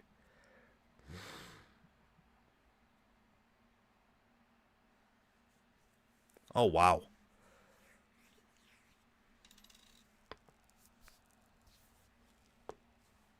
So they're going to do the same thing that they're going to do the same thing that Wisconsin's doing with Fickle. That's funny. We'll see if it works. We'll see if it works. We shall see if that works. We shall see. Yeah. We'll see, guys. We'll see if that works. Oklahoma upsets the Alabama Crimson Tide on the road with defense, special teams, fundamental soundness, and coaching genius. Oklahoma getting that pick six and forcing Ty Simpson to check it down to Jeremy Bernard and being able to make all of their field goals, including a 55-yarder by Tate Sandell, who's a stud, and punking Alabama in their own home, incurring Alabama's first loss in Bryant-Denny Stadium since 2023 against Texas, it's incredible. That's a big win and a program win for Brent Venables, who I am assuming after this game have punched their ticket to the college football playoff. With how they play, wins over Missouri and LSU are not guaranteed, but this win is huge. You've won 8 games. There's a very realistic path now to win 10, and this was your toughest test, I would say, of the entire season outside of maybe that Texas game given Mateer's health concerns. And you won. Venables has grown so much as a coach since day 1 to year 4. I mean, the growth has been absolutely paramount, obvious. Kalen DeBoer is one of the best game managers in America. I know people might mock that after this game, but seriously. Kalen DeBoer, we've seen it at Washington. We've seen it at Alabama against Georgia especially, and in that 5 or 6 game gauntlet when they played Georgia at first and then finished with South Carolina in between their byes. They are a efficient staff that is able to scheme their players and put them in the best possible position to win. And in this game, it didn't matter. Ty Simpson had a bad game. It was a bad game to have a bad game against this defense. He threw a pick six that honestly swung the game by probably 14 points because Alabama was able to get some explosives. They were able to get touchdown drives. And that play, along with Alabama missing their field goal and Oklahoma being 3 of 3 on field goals, essentially won them the game. And then also that fumble that spotted Mateer a long touchdown run that honestly, if not for some of his health struggles and struggles overall, that would have been a Heisman moment from him. Winning this game with 212 total yards to Alabama's 406, nearly getting doubled up in yardage. Alabama having over 300 passing yards. Alabama actually running the ball better once you factor in sacks than Oklahoma. Alabama is the better team in power ratings, but Oklahoma was the better coached team and the more fundamentally sound team. And they did what they had to win. And they stayed in there. They hung in there. That's what the good teams do. They go on the road. They earn these wins by hook or by crook. And that is what Oklahoma did against the Crimson Tide. Let me Let me read you some numbers in this game. This is a very interesting numbers game because of all the yardage disparities. And the fact that Alabama entering this game was wildly favored to win by the power ratings. So both defenses played phenomenally well. Let's get that out of the way. Alabama's defense held Oklahoma to negative 0.32 EPA per play. Oklahoma had a 31% success rate. They averaged 4.62 yards per play. They only had a 4% explosive play rate. They had a 21% success rate on third down. Both teams did a really good job stuffing the run. Alabama had a 21% havoc rate, which is the 92nd percentile. If Alabama is able to fix that passing attack and improve on the ground game, their defense showed it can win a title. But those are big ifs. I mean, we're in game 10 and Alabama can't run the ball against a good team. There's another school like this, except they have more talent and they don't have 2 losses. They're undefeated. You know who I'm referencing. But those teams are some of the only exceptions to the rule in America where rushing offense, sketchy, but you're so good everywhere else that you can compensate for that. Ohio State is still those things. I don't know if Alabama is after this game, where Simpson has just not been the same quarterback that he was earlier in the year.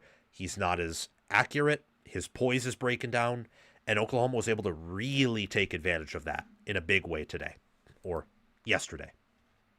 I'm still used to it being Saturday. That was such a good day of football.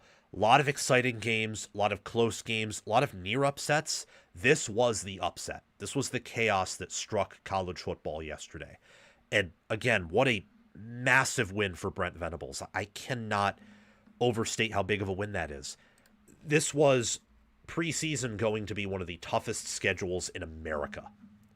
And it still is one of the tougher schedules in America. You look at ESPN's FPI and their strength of schedule metric. Guess who is in the top 10? Oklahoma. They're at 10th. The only teams ahead of them are Wisconsin at 1, which makes sense. That's something we called preseason, that they would have the toughest schedule by a good margin, and they do. Then you got Florida, South Carolina, Alabama, Auburn, Texas, LSU, UCLA, Arkansas, and Oklahoma.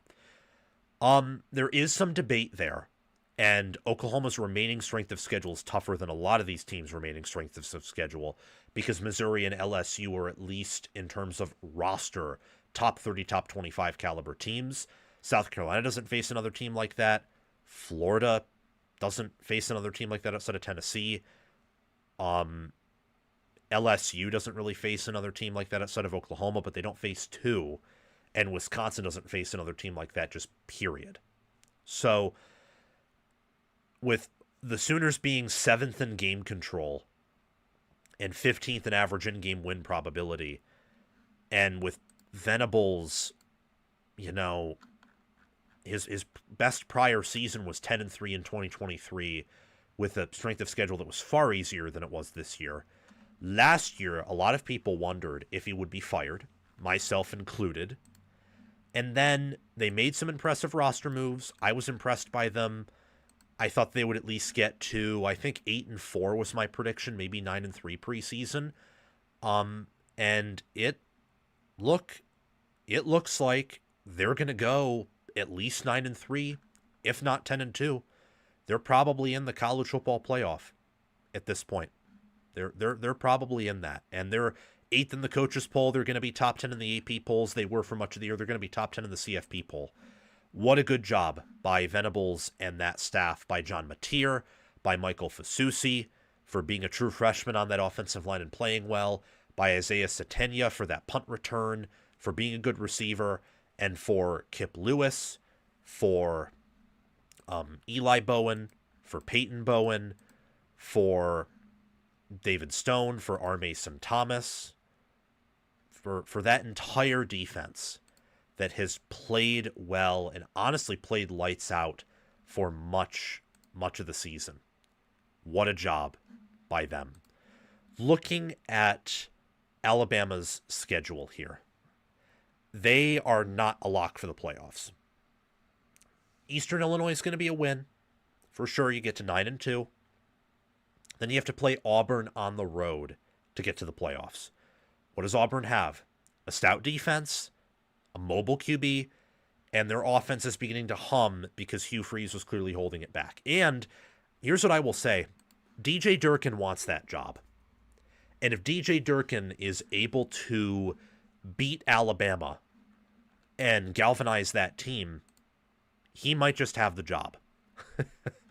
I mean, they have to play, they'll beat Mercer, and if they beat Alabama, he will be 2-1 with a win over Alabama and a close road loss to a Vanderbilt team that, honestly, I think will probably finish 10-2.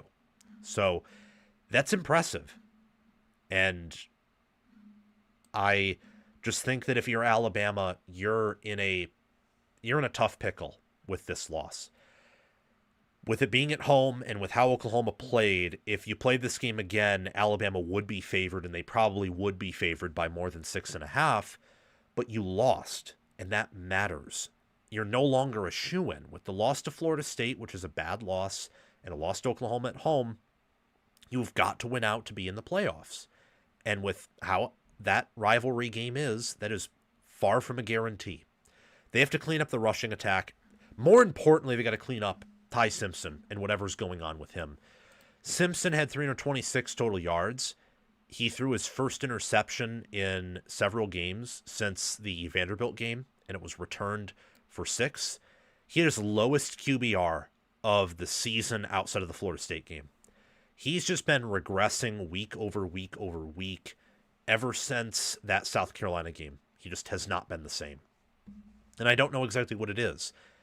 The offensive line, I don't think, is as good in pass protection as many expected preseason. It's not as good overall. The difference between a team like Alabama and a team like Ohio State is that Ohio State has a better pass blocking offensive line. Their quarterback is better in the pocket. They have better receivers. And they have more freak athletes on defense, especially on the defensive front. So they can compensate for their rushing attack, which after yesterday might be better than yours if you're Alabama, than you can. And you don't have their weapons. So that's the difference there. And they're 10-0 and the favorites to win it all. You're not. So they have some things to clean up. And I thought they could have been maybe the exception to the rule at some point this year with how good they looked in that 5-game stretch from, Georgia to South Carolina, and how good they looked in 4 of those 5 games. Now I'm beginning to doubt that. And I wonder if they can win it all. It's really hard to win it all with a rushing attack that can't be relied upon to win games. That's a really tough thing to do. Really, really tough thing to do. There are some teams that have done it, but those teams often had apex players at almost every other position and barely compensated for it as is. So the Tide have a lot to work on. For Oklahoma, at 8-2, 4-2, you do need to win out to get a guaranteed spot in the playoffs, but your strength of schedule is going to help you, and home games against Missouri and LSU are going to be much easier for your team and for your staff than this road game against Alabama. Eli Bowen, what an interception return. And what a job by Oklahoma for getting 4 sacks, 5 TFLs, a pass defended, the interception for a touchdown, for forcing Simpson to only complete 60% of his throws. And that was such a good game. My faith in Venables is completely restored. Now, can Oklahoma win it all this year? If healthy, maybe. But I'm not going to go there yet. I do not think they're one of those top 8, 6, 7 teams that can win it all. They'd have to have a lot go right for them with how they play. But then again, Alabama's defense, outside of maybe Texas's, is the best they've played all year. That Alabama defense is getting better as the season goes on. That is a really good defense that will probably be a top 5 unit by the time the season's over. They should beat Missouri. They should beat LSU. I will tell you right now, I will be picking them to go to the college football playoff in my college football playoff prediction bracket that will be releasing tomorrow, Monday. I'm proud of Oklahoma. I made a tweet earlier this preseason where I said that I think Nebraska is going to be a better program, and that was ironic after how Oklahoma destroyed them in 2022. I've apologized for that. I was wrong there. Oklahoma's a really good program. I think they have a ways to go before they can get to winning a title. But they're at least going to be a team that is going to be feisty in the SEC and is going to make some noise, especially after what is a program-defining win for Brent Venables and his staff.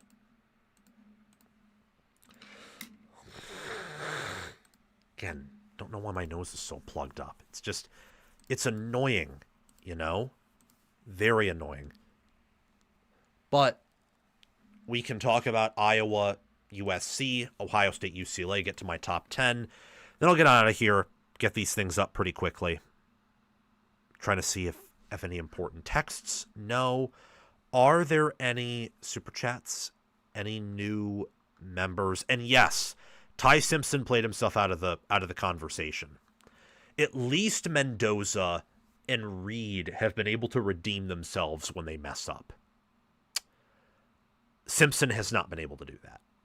Like, he couldn't do it against Florida State, although that game wasn't really his fault. That was more the defense and other parts of the offense. Couldn't redeem himself against Oklahoma. We'll see. We shall see. I better not see Booger McFarland say that A&M deserves to be number one now. Oh, they'll try. They'll try, but it won't work. Everyone knows. Everyone with a brain knows that A&M is limited. And by the way, if you haven't already, check out my Georgia versus Texas instant reaction that I uploaded late last night. Check that out, because that game was a splendid game, and that actually changed kind of how I view college football this year. Like, I think there is, and there are some changes to how I view the hierarchy of the sport after that game. And you'll see when I release my top 10 here before the show is over. But let me look at... No, that's not the game I wanted to look at. I want this game. Just looking at some numbers before we talk here. Oh, wow. That was actually pretty good. That was a really good performance. It was a really good performance by Ohio State in the advanced metrics. That's pretty phenomenal.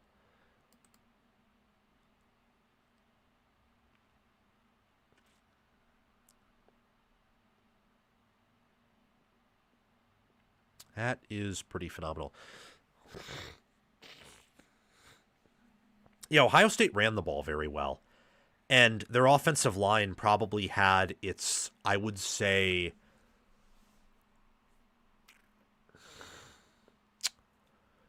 best game of the year from a run blocking standpoint. It's still not the best from a pass blocking angle. It's not as good as the Texas game, where they pass blocked at a phenomenal level. Maybe the rushing attack's coming alive, but I do want to see it against like a much better run defense. This was always going to be tough for UCLA without Nico, and it's a game where I found to be impressive, but I didn't take much away from it outside of what I already knew, which is that Ohio State's a ridiculously good team. But we'll talk about that later. USC's win was a program win, much like with Oklahoma. Much like with Oklahoma, beating Alabama on the road, USC found a program win of its own over Iowa. Now, is the scope of that win the same as Oklahoma's? No. Oklahoma had a tremendous upset, potentially one of the upsets of the year. But USC doesn't win this game last year, or in 23 or in 22.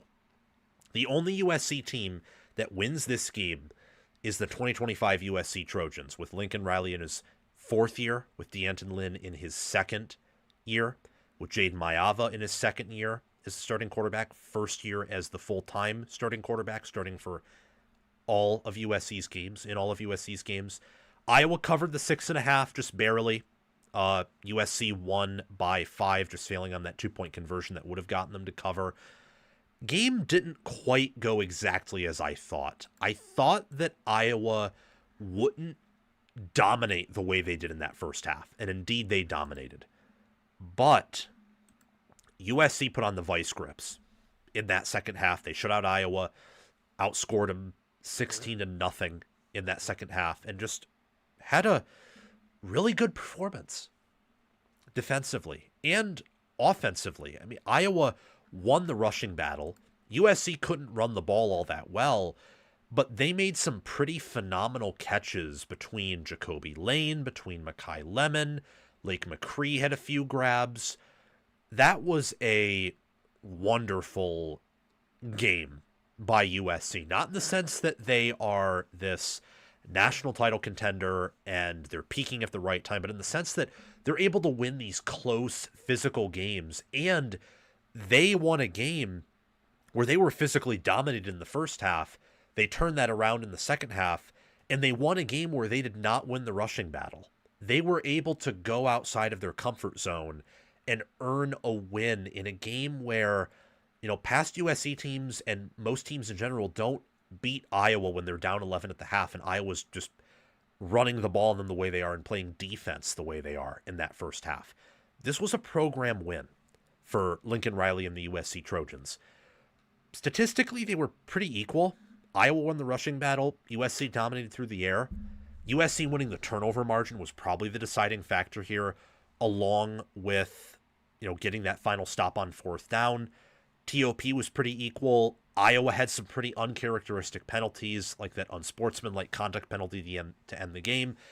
It was a tough spot for Iowa after that Oregon game, and I wonder if there were some emotions probably flying after completely letting that lead go. I mean, they were up at one point, 21-7, and USC outscores them 19-0 to end the game and outscores them 16-0 in that second half.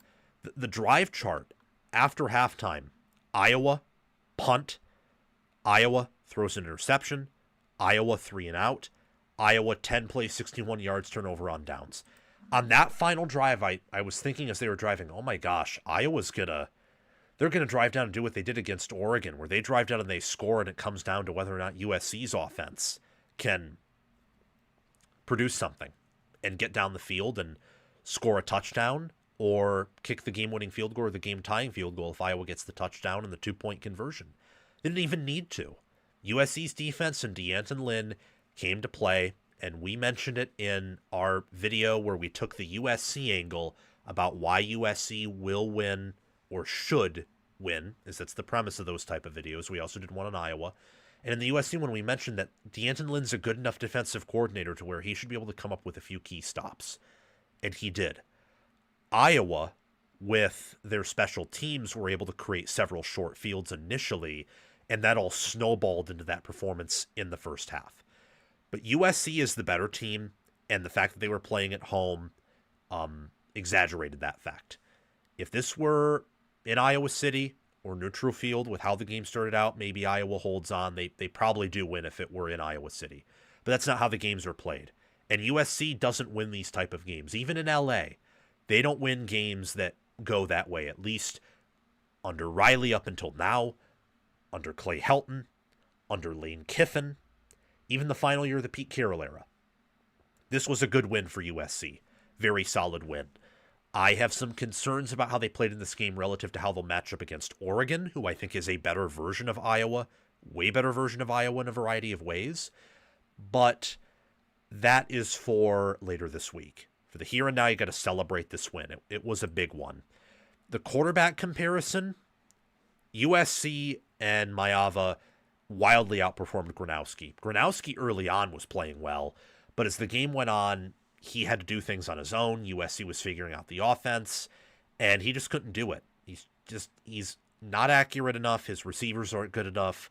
The rushing offense isn't enough of a non-negotiable like it was last year with Caleb Johnson to be explosive, to create touchdowns on its own. He's Iowa's best quarterback since Nate Stanley. He's better than McNamara. He's better than Sullivan. He's better than Deacon Hill. He's better than Petrus, than Padilla. But he's not someone who can put the team on his back and win when the rushing attack gets shut down or limited and when the defense is able to get got like that, where USC is just winning every one-on-one ball because their receivers are bigger, they're outplaying Iowa's defensive backs. This was a game where, look, Lincoln Riley was able to outcoach and outmaneuver Phil Parker, and Lynn was able to outmaneuver and outcoach Tim Lester. And that's something you want to see from USC going forward.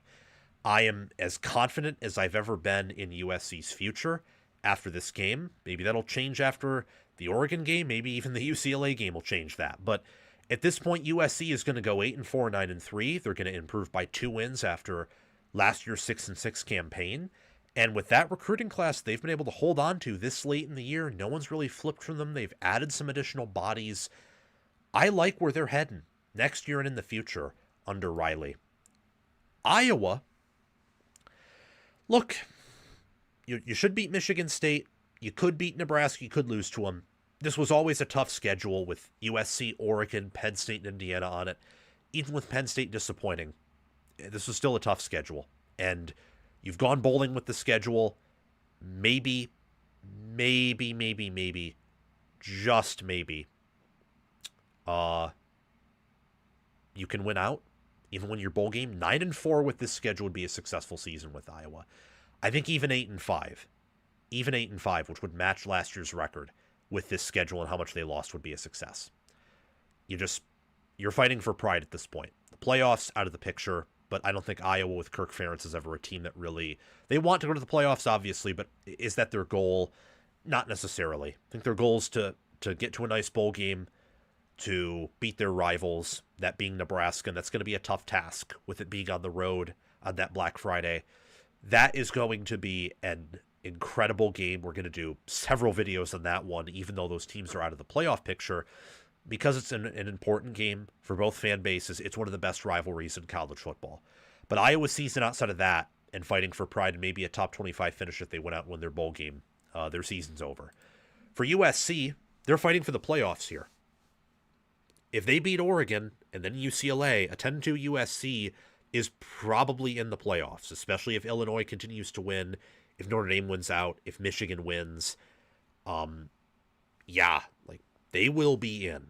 A 10-2 USC will probably be in the playoffs, and even if for some reason they aren't, because there's a high chance there's a ton of teams with a 10-2 record and some of them will be left out, it will be a tremendous success regardless. To go 10-2, to have a chance to win an 11th in your bowl game, or if you don't, you go 10-3.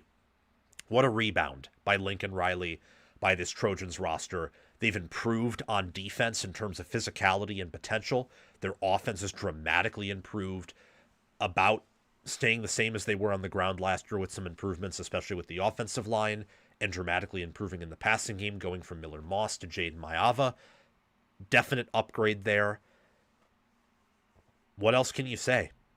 I mean, I think unless USC loses out in ugly fashion, you got to like what they're building into for 2026 and beyond. You got to like that. I mean, Riley has improved as a coach. He still shows that he knows how to call plays. I actually think that he might be one of those few play callers that maybe giving up play calling duties to win a title wouldn't be beneficial. Because with how big that staff is and him hiring a general manager, hiring a great defensive coordinator in mind, he might be able to call plays and win a title at some point, especially if defense is figured out. And I think USC is going to figure out defense as long as they keep Lynn. For some takeaways here, for game control, Iowa won the first half, but USC dominated the second half more, and that is why USC won this game the way they did. It's a program win for USC. We've already talked about it, but to bring up some of my talking points again, USC doesn't win this game in 2024. They don't. They don't win it in 2023. We can go through some games on their schedule. Let's start in 2022, just very quickly. This won't take long. In 2022, they didn't really play a single great team at home minus Notre Dame, and they led from the jump. And that was just a bad matchup. Freeman in his first year against Caleb Williams on the road. That cross-country travel's hard. That was not a good matchup. 2023, down at home to Utah. You don't win that game. That was 14-14 at the half. Utah was more physical. USC almost came back, but they just couldn't because they weren't clutch. Utah was the better team physically. USC's finesse kept them in the game, and it wasn't enough. Washington, they lost that game down at home. They barely beat Arizona that year at home, where they were also down. And that Arizona team, was good, but not not as fundamentally sound or as imposing as this Iowa team. And again, you still had Caleb Williams. You had a much easier get out of jail free card than you do now. UCLA lost that game. 2024, down at home to Wisconsin, but Wisconsin last year not as good as Iowa this year. Just not. You lost to Penn State after leading them at home. You lost to Notre Dame after competing with them at home. This is Riley's best win since this is honestly Riley's best win, I would say, since 2022 over Notre Dame. Maybe I'm wrong there. Let me know. Not saying it's his best performance. There were some close losses he had where his team probably performed better than they did here. But best win? Beating a top 25 team when they were physically controlling you, having the mental fortitude to come back, being physical, controlling that second half, that was impressive. They made the defensive adjustments. That's why they gave up 0 points and only 108 total yards in that second half. And that was on, I believe, like 4 drives or 3. So they were able to force punts. They were able to force 3 and outs. They were able to force a missed fourth down conversion opportunity. Great performance by D'Anton Lynn in the trenches, in the passing defense later on, even with Kamari Ramsey being out and their secondary being banged up. Both teams have good lines of scrimmage. Both have great offensive lines. D-line is inconsistent for USC, but they're talented. They can put good performances together. Iowa's pretty solid there. Last but not least, Iowa's still Iowa. If that even is a takeaway, I mean, they're good, but they have their own limitations. USC has a brighter future than Iowa does, and games like this show that, where, yes, Iowa's fundamentally sound. Iowa's an elite defensive coordinator. They're better on offense than they were. They're more balanced than they were. But when they travel and when they get in certain situations, they're just not going to win. And I feel like USC has broken through those limitations on themselves, and Iowa just hasn't. And that is why this is a program win for the USC Trojans. Last but not least, we will talk about Ohio State. Then we will talk about our top 10. And that will be all she wrote. Ohio State, the Buckeyes beat UCLA 48-10 in resting Caleb Downs, Jeremiah Smith, and Carnell Tate for the entire second half, and in resting Carnell Tate for the entire game. You could tell that Julian Sayin missed his top 2 receivers. This was one of his worst days as a passer in quite a while. No coincidence with the top 2 receivers being out. But also, Ohio State ran the ball pretty well. Thought this was the best the run blocking looked in a while. The defense played lights out. They had a good day on special teams, all things considered. I don't really take away anything from this game. I don't downgrade Sayin or their offense with the struggles through the air. I also don't really think that their rushing attack is all of a sudden good. It had a good day, but consistency is the key to victory, not just having a good day. I don't think any less of their defense for allowing that 10 points. I don't think any more or less of their special teams from that. It's much like Indiana beating Wisconsin, where Wisconsin and UCLA without Nico and Wisconsin with a losing record and with all their changes at quarterback and all their injuries, as long as you just win and you show signs of life while winning, I'm just going to take you for what I see you. And I've seen Ohio State and I've seen Indiana and a lot of these other awesome teams be awesome. And Ohio State's ranked number 1 for a reason. They're a power-rated 1 for a reason. All I take away from this game is that Ohio State's depth is possibly unparalleled. I would say it is unparalleled at wide receiver. Brandon Inniss had a phenomenal day.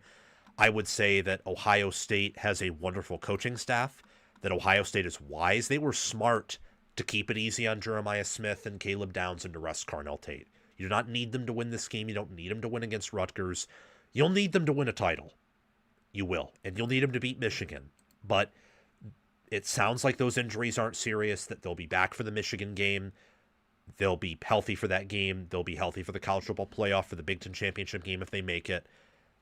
It's a good win. It's a good performance. Ohio State averaged 0.29 EPA per rush. I said in the preview, would not be shocked if Ohio State ran for 200 yards. UCLA's rushing offense is just that bad, and it was a tough spot with them being on the road. The minute I learned that they weren't going to play Nico, I thought, yeah, Ohio State's probably going to earn a shutout and win 56-0 because Nico is all UCLA has. And much like Indiana has done, even when their O-line was hurt, much like Maryland has done, UCLA got the ball jammed down their throat. And Ohio State had several explosive runs where they out-athleted them. They had some good blocks. The passing attack was good, all things considered. Sand didn't make any bad decisions. He just aimed some balls, or there were miscommunications, or he was inaccurate. But decision-wise, he didn't make any bad performances. His QBR was still high. Ohio State was still in the 80th or between the 80th and 90th percentile in EPA per rush, success rate, EPA per play, third down success rate, red zone success rate. They had a good havoc rate. They weren't extremely explosive. Most of that was through the air because they did have explosive plays on the ground. What else can you ask for? Like, you're 10-0, you're 7-0, you were 8-1-1 ATS against the spread. It was a really good day. And UCLA couldn't run the football. The only time they were able to pass the ball was against Ohio State's backups when their entire defense was second or third stringers. He had 5 TFLs, 2 passes defended. Lorenzo Styles Jr. had an awesome kickoff return for a touchdown. That was something. It was impressive by Ohio State. I mean, everything looked good at worst. And at best, everything looked elite, depending on what area you want to talk about. All Ohio State needs to do is get healthy. They need to get healthy. You probably are going to see them rest a few players against Rutgers. I would totally agree with that because there's one rushing defense that's worse than UCLA's. It's Rutgers. They're giving up like 7 yards per carry. That's dead serious too. They're giving up like 6.8 yards per carry. I wouldn't be shocked if Ohio State ran for like 250 or 300 in that game. Honestly, especially if they rest their receivers and they decide, yeah, we're going to run it 50, 60 times and we're not going to like let our offense pass all that much. And we're just going to run it, break off some explosives because we're more athletic than Rutgers and more physical than them. Yeah, that's how she wrote it. I liked how Ohio State was able to convert on some fourth downs, even with their backup receivers. Like 4th and 5, they decided not to kick it. They were going to be aggressive in the red zone. And outside of one of those fourth downs in the third quarter when the game was already over, it paid off. Beautiful job by the pass blocking. Questionable decision by UCLA to only rush 3 against Ohio State. Like, the O-line is too big, too physical, too talented to get home with 3 against them with Sands' pocket maneuverability. If you're going to beat that O-line in pass blocking, you have to blitz. And that's where, with any O-line, issues can come up, but I would say especially with Ohio State's. It was just good. It was a good overall effort. I mean, this team is one of the best, if not the best teams in America. They're only one out of 3 who are undefeated, and they're definitely better than Texas A&M. That's all I can really say. There's not much else to take away here. I mean, yes, UCLA was able to score on their backups. That's second and third stringers that won't see the field much. Yes, Ohio State in the red zone had some stalls, but they often still scored on those because of the fourth down conversions. Yes, James Peoples looked incredibly good, and so did Bo Jackson and Isaiah West. This was also the worst rushing defense that Ohio State has played since probably Penn State, and probably the worst overall since Ohio or Grambling, where Ohio State also ran very well. That's called having superior athletes everywhere than your opponent. I don't take away from this all that much, other than Ohio State is the favorite to win it all, and at this point should be the favorite to win it all with their record and where they are at and where they're power rated and how good they look. The season is ultimately going to come down to the Michigan game. Briefly for UCLA, they're probably going to lose out here. I mean, this team, Against Indiana, they showed life for like a play, and then IU totally took over 156-6 casually. Nebraska, they showed life later, but Nebraska was up 28-7 at one point. That was with Nico. Same with the Indiana game. They were without Nico against Ohio State. It didn't feel like they brought a lot of energy outside of their offense during the final few series of the game when they were able to move the ball. It felt pretty lifeless, like this was a preseason game for Ohio State. And I wonder if that's going to remain the case against Washington. Against USC, it's a rivalry game, so I don't know. But then again, USC when healthy is good, and USC is going to want to win that game big because, they're more of a cohesive roster than UCLA, so they probably understand that rivalry better than UCLA does. As for Ohio State's schedule, though, the season's going to come down to Michigan because you're going to beat Rutgers by 40 points. You're going to cover the spread against Rutgers again. The only teams that can cover against Ohio State are teams with good QB play or really good defense. They haven't faced any of those outside of Texas and Illinois. Washington, yes, but they're not deep enough offensively to scale against Patricia's defense. The only team you can lose to, remaining on the schedule, obviously there's only 2 games left, is Michigan. And you'll be favored, and you should be favored, and you should beat them. After that, win or lose, you could get to Indy. If you win, you're definitely in. If you lose, you probably miss, given the combined win-loss record of your conference opponents. The season really, and maybe this is me being, a bit of a hypocrite, or because I said last year the game still matters a lot. And now I still think it does. I still think it's absolutely paramount. But if Ohio State loses to Michigan and wins it all again, the season's not a failure. If Ohio State loses to Michigan, doesn't win it all, and at least escapes the first round, I think with how good this team has looked and with how tough it is to reload in the modern era, I don't know if the season would be a failure. Like, this team is really, really good. And they're going to finish anywhere from, 16-0 to 12-2, or maybe 12-3 if they lose to Michigan, lose in Indy, and lose a playoff game. Like, they're going to get 12 wins. They're not going to lose in the first round because they're guaranteed to get a home game. That's not going to happen. If they somehow miss the first round bye, which I don't think will happen, they'll get a home game. And I think they're going to get the first round bye at this point. So the season comes down to, if you don't win it all, it's that Michigan game, Big Ten championship game. And I just say the Michigan game. If you don't win it all but beat Michigan, the season's a success. If you don't beat Michigan and don't win it all, depending on what happens in the playoffs, the season isn't a resounding success, but you've won 12 games, you beat Texas, you beat Penn State for the nth year in a row, and this isn't the 2010s anymore. This is a new era in football. For Day to have Ohio State recruiting at this level, developing at this level, reloading at this level, for Sayan to look this good, where Ohio State's at right now is impressive. And this has been one of the best coaching jobs in America this year. So that's where I'm at with this game. Ohio State, they load managed. They're being wise. This is one of the best coach teams in America. Their decision to rest players, I love. I know people don't like it from a college football angle, but Ohio State wouldn't do this if they were playing a team that they knew could beat them. Like if they were playing Texas at home again or Michigan on the road, even if those players were dinged up, they would not rest them. They would. This is not a team that's like, okay, yeah, we can take this loss, whatever. That's if you think that's the case with Ohio State and Ryan Day, you do not understand the Buckeyes. Okay, let's get to my top 10, and then we will be done. And I'll have these videos out by 2:30.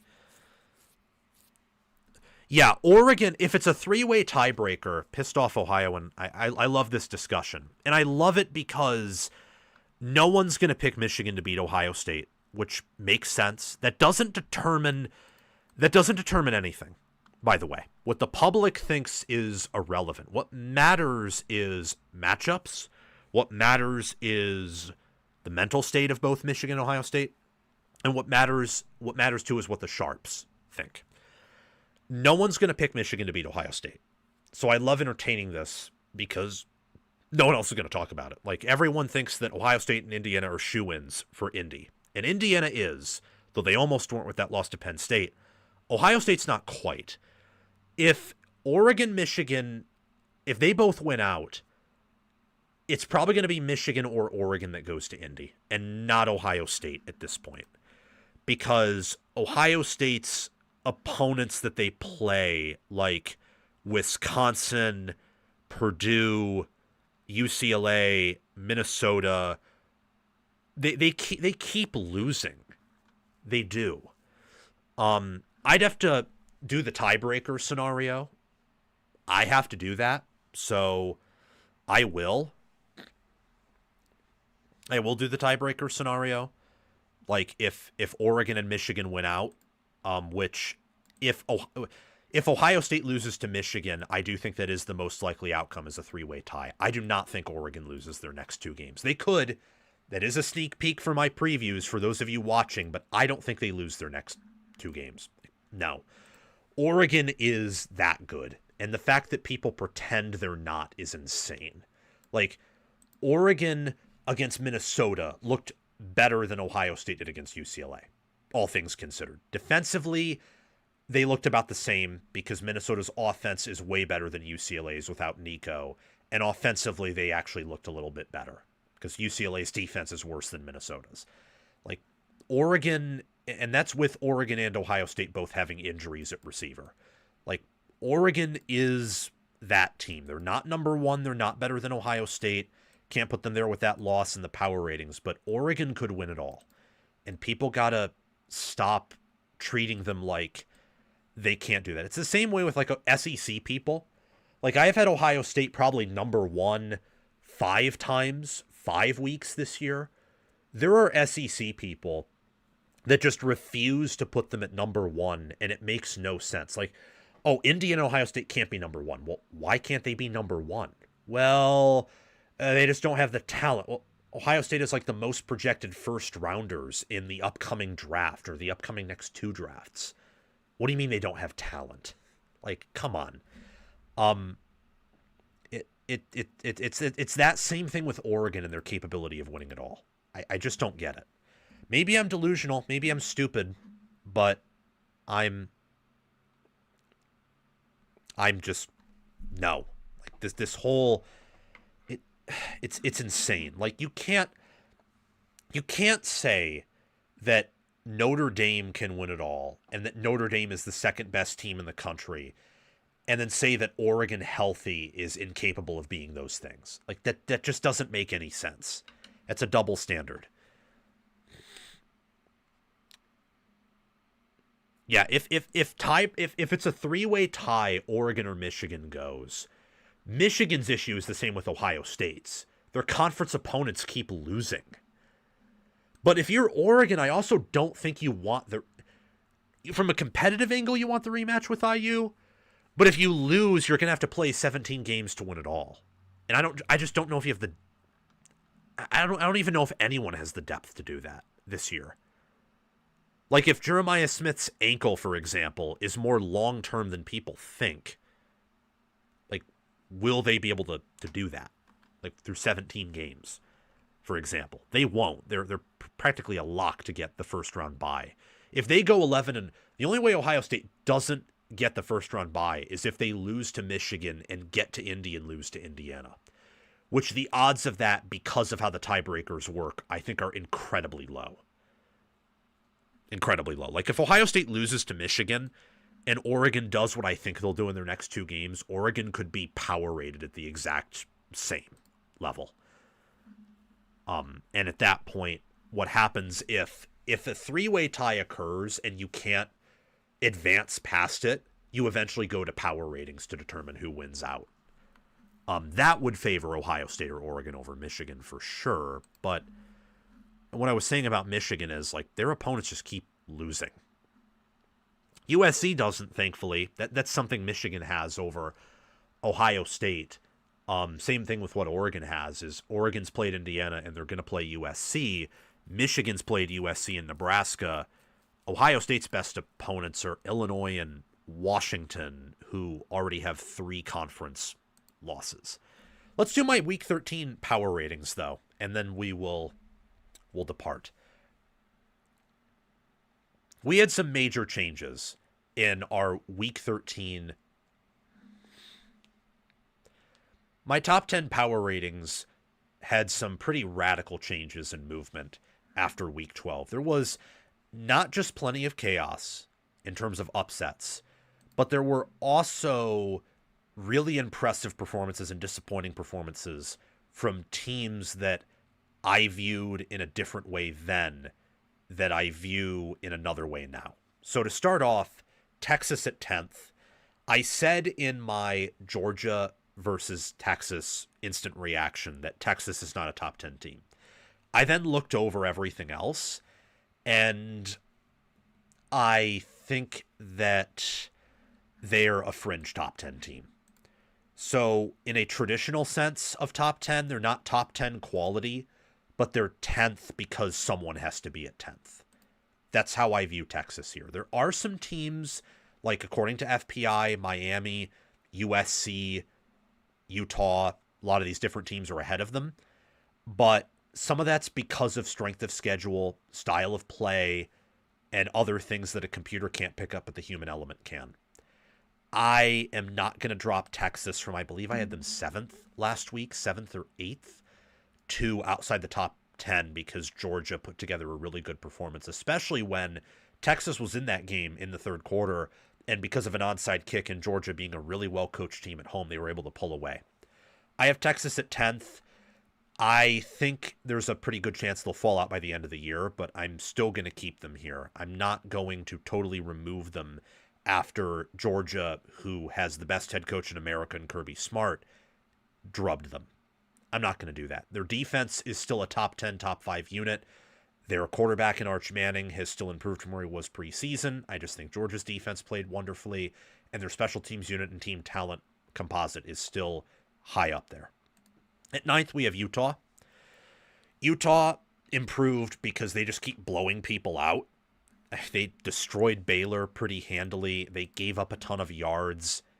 Yes, they did. But they won 55-28, outscoring, Utah 20-8 in the fourth quarter, 27-11 in the second half. Baylor outgained them in yards, but we saw this with Auburn before, where Baylor was 3 of 6 on fourth down and had 2 additional turnovers. So Utah was essentially +5 in the turnover department, put up over 400 yards themselves, 483.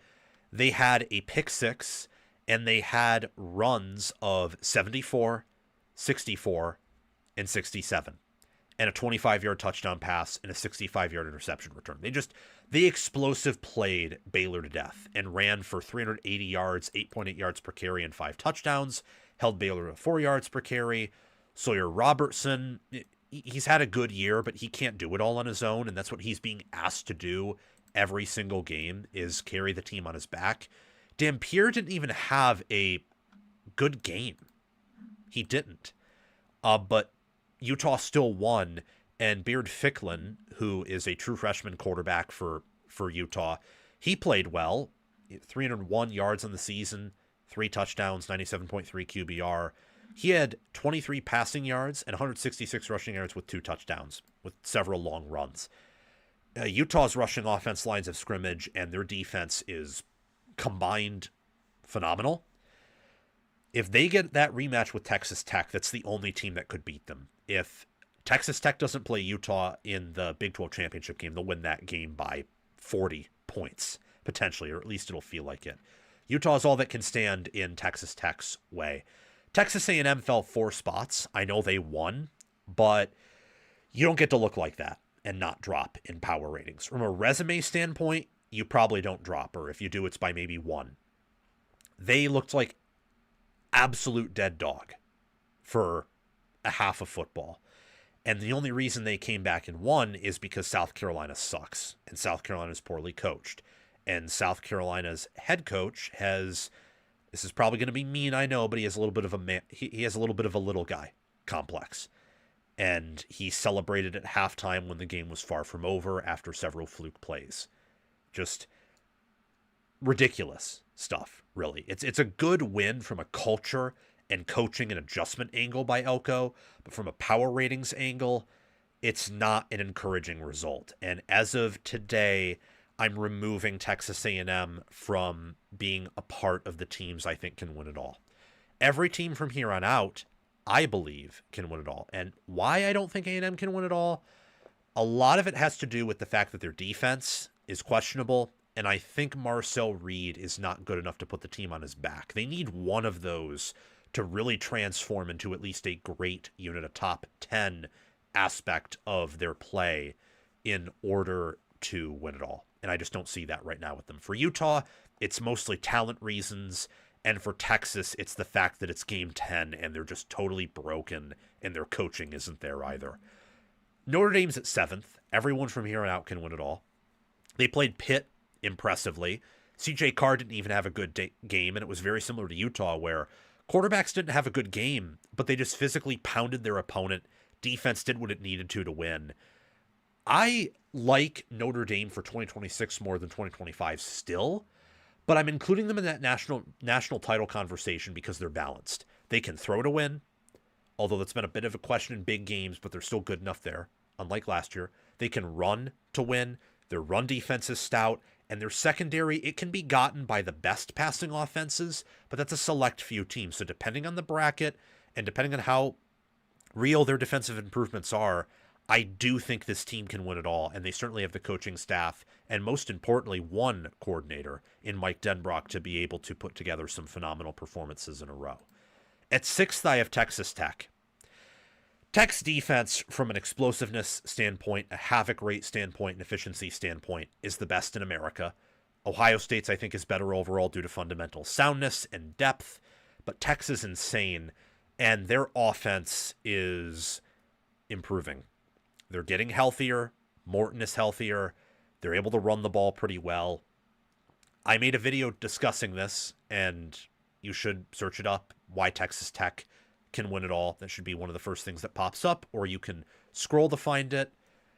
You can also search for it on my team playlists section on YouTube. You just go to playlists. There should be a Texas Tech playlist, or at least there will be by the end of the day. If there isn't, you can find my video on it where I explain it. That's where I'll leave it at. Texas Tech, because their D-line and some other factors, I think can win it all.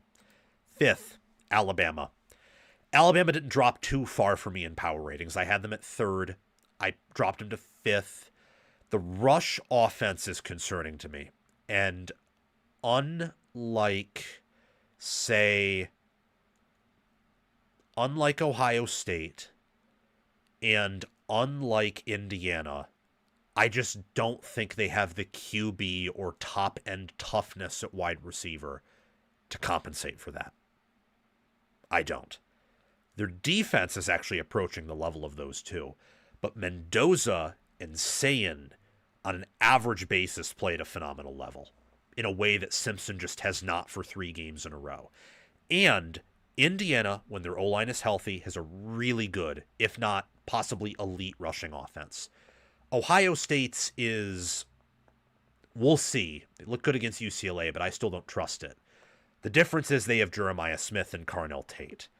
And their defense has first-rounders at basically every position. You do not have that. So I'm dropping you. That loss to Oklahoma was very bad. It can be a good thing if they correct their issues. Like if they start running the football better, I think Daniel Hill is their best running back. They should go with him. And if Simpson's able to clean up his accuracy and the defense continues to improve, yeah, this team can win it all. And I still think they can win it all. But as of right now, I'm dropping them out of my top 4. And teams 5 through 7 are there are different tiers to this. So Notre Dame, Tech, and Alabama are in a tier. This is, I would say, tier 1C. Tier 1B is one team, and that's Oregon. I need to see how Oregon looks when healthy, because we've seen them healthy against Indiana and Penn State, and the Penn State game at the time I think was impressive. The Indiana game was not. They haven't really been healthy since that. They are getting healthier, and I like what I've seen out of Dante Moore. It was against Minnesota, but it was a nice rebound. Not taking it into full account, only taking a smidgen from that, but it was still a good performance. The defense is Lupoy and Lanning's best. The rushing offense is closer to the 2023 rushing offense than the 2024 one. That's very good. This team has the potential to be number one in a way that a lot of people do not realize or recognize, and that's a shame. If you think Oregon can win it all, there's a lot of value with their current odds to win it all, especially since I don't think that Harkey, Moore, Stewart, or Bryant will be injured for the long term. I think a majority of those players, if not all of them, will be back by the college football playoff. So, yeah, that is something.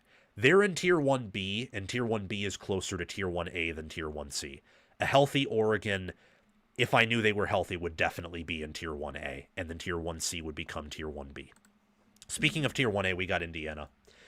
Indiana, I've thought about this, and in my rankings, so my power ratings, I try to use the exact same criteria and minimize hypotheticals as much as possible. My subjective ratings, which I still like to call ratings because I like to judge things in a neutral field, I don't like to look at strength of record since it's just so unbalanced conference to conference. In my more subjective ratings, where I can play hypotheticals, I'd have a healthy Indiana at 1, based on what I've seen. It would be very close, but I think a healthy IU has this ability to punch back and respond that really no team does. They still don't have the depth that Ohio State or Georgia does. But again, healthy Indiana, they're deep enough with players like Charlie Becker or Isaiah Jones or Stephen Daly stepping up to where, if healthy, depth in an individual game won't become a concern.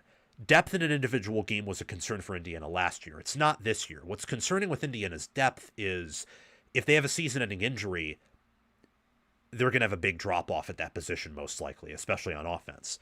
Meanwhile, Ohio State and Alabama, and even Oregon, the drop-off isn't as severe if you have a permanent season-ending injury. So in a 4-game series, Indiana's depth is still a concern.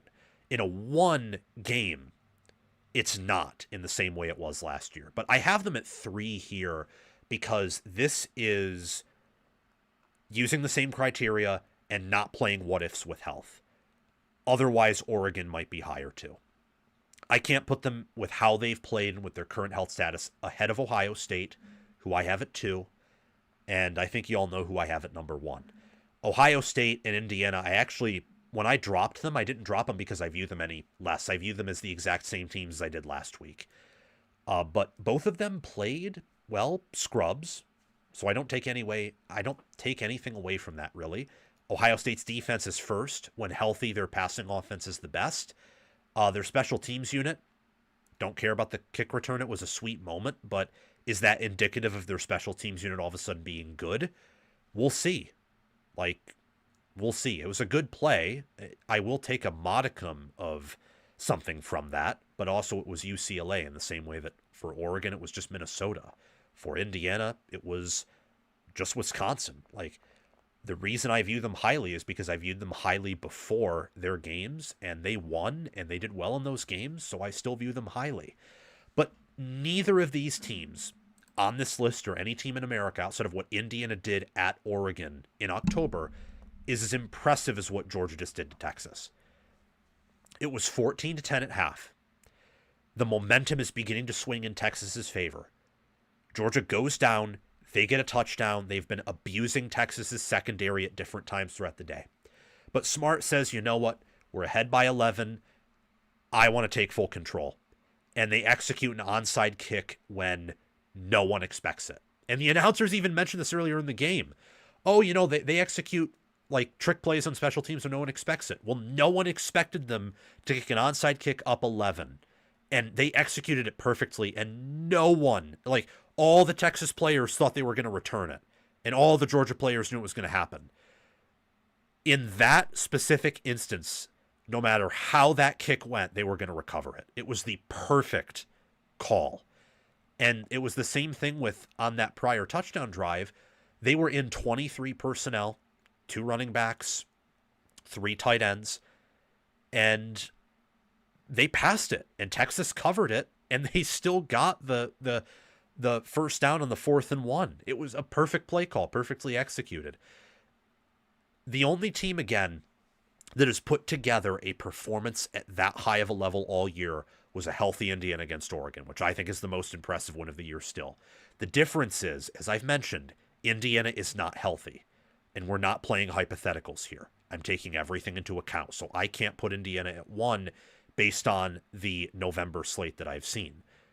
Georgia, as of right now, who they were against Texas is who they are, because that's their most recent performance. The IU performance was a bit ago, and they've had some injuries since then, so I have to take that into account. I have Georgia as of right now at number 1. We'll see if I have them winning it all.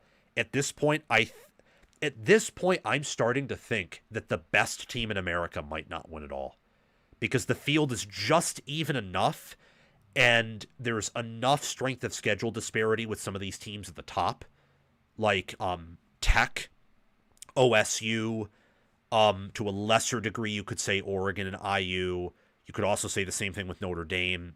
Definitely the case with A&M, where some teams that might be power rated higher could be inflated, or they're not, but a battle-tested team that isn't as good might be used to the uncomfortable situation more and earn a close win. So I have no idea who I'll be picking to win it all. Wouldn't be shocked if it's Ohio State for like the 4th week in a row, even though I bumped them down, more so because I bumped Georgia up. Wouldn't be shocked if it were Indiana. Wouldn't be shocked if it were Oregon. Wouldn't be shocked if it were Georgia. But one thing I can say is that Georgia performance was the second most impressive in America, and as of right now, I still think Kirby Smart's the best head coach, and that performance was Saturday. Georgia is peaking at the right time, and therefore I'm going to give them credit for that, and I think they're the best team in America as of week 13. That's all she wrote. Thank you guys for watching. If there is anything else here, if there are any more super chats, we'll get to them, but it doesn't look like there are any more super chats, so this is where we'll end it. Thank you guys so much for watching. Wait. Hold on, Sam. I get these are power rankings, but I'm sorry. How is UGA ahead of Ohio State? It's the performance against Texas. You beat Texas by 25 points, and you beheaded them. Again, that is one of the most impressive wins of the year. And who's their only loss to? So let's see this. I know I'm going to catch flack for this, but I don't care. Georgia, in that win over Texas, I'm not putting Georgia ahead of Indiana, Ohio State at 1 because they beat a bad team up. That would be stupid at this point in the year, because Ohio State and Indiana have done that. I am putting them ahead of those two teams because they just destroyed Texas at home, and they destroyed Mississippi State last week, and they beat an Ole Miss team who's probably going to go 11-1, and their only loss of the year, unlike Alabama's to a bad Florida State team and now to Oklahoma, unlike Oregon's at home to Indiana, and they don't have the big win to compensate for that. Their only loss of the year is to an Alabama team who they could have easily beaten. Like, that was a close loss in a game where if they convert that 4th and 1, they win. And it's also Kirby Smart. Like, that the guy who won 2 natties, and this team is better than last year's team. And Stockton yesterday, from a QBR angle and from a film angle, played better than Julian Sayin and Mendoza against way better defenses. That's why I have Georgia at 1.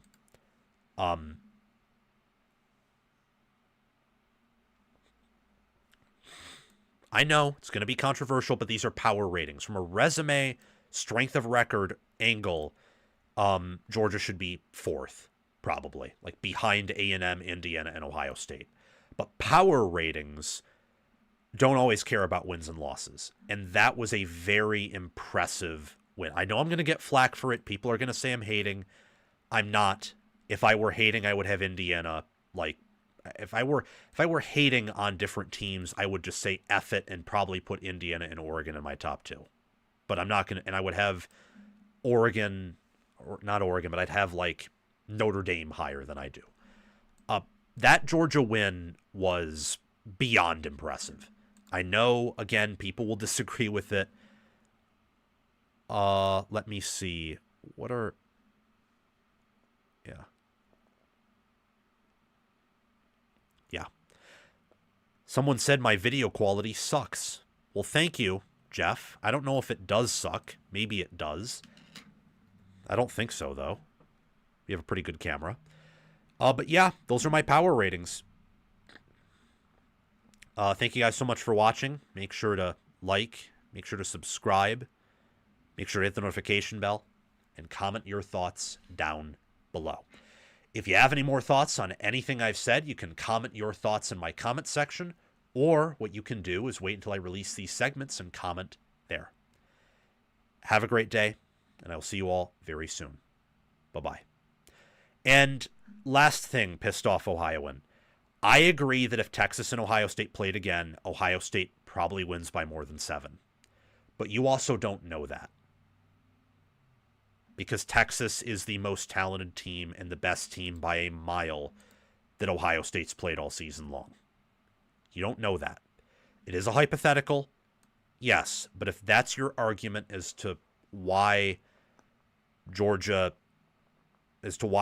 would be like definitively worse, like that's a hypothetical there. Like Georgia, they had the most impressive win of maybe the year, and they're peaking at the right time. So I'm going to go with them. I mean, they rose 2 spots in FPI and 4 spots in S&P+. That's hard to do this late in the year.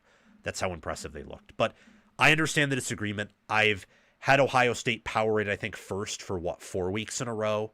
At least 3. They would be they're the consensus number 1 team, and they're the team I've power rated won the most all of this year, even surpassing Penn State, who I had for 3-4 weeks in a row. Oregon, I've had them up there like once. Indiana, I don't think I've ever had it won. I've picked them to win it all before, saying at one point they'd be one, but it's been it's Georgia, Alabama, Oregon, Penn State, and Ohio State at all different points this year. I've had power rated number 1. But I understand the disagreement. I do. I wouldn't be shocked if I'm off of it by next week, but I think that Georgia win is impressive, and they're getting better as the year goes on. But we'll see you guys very soon. Have a great night. Have a great Sunday.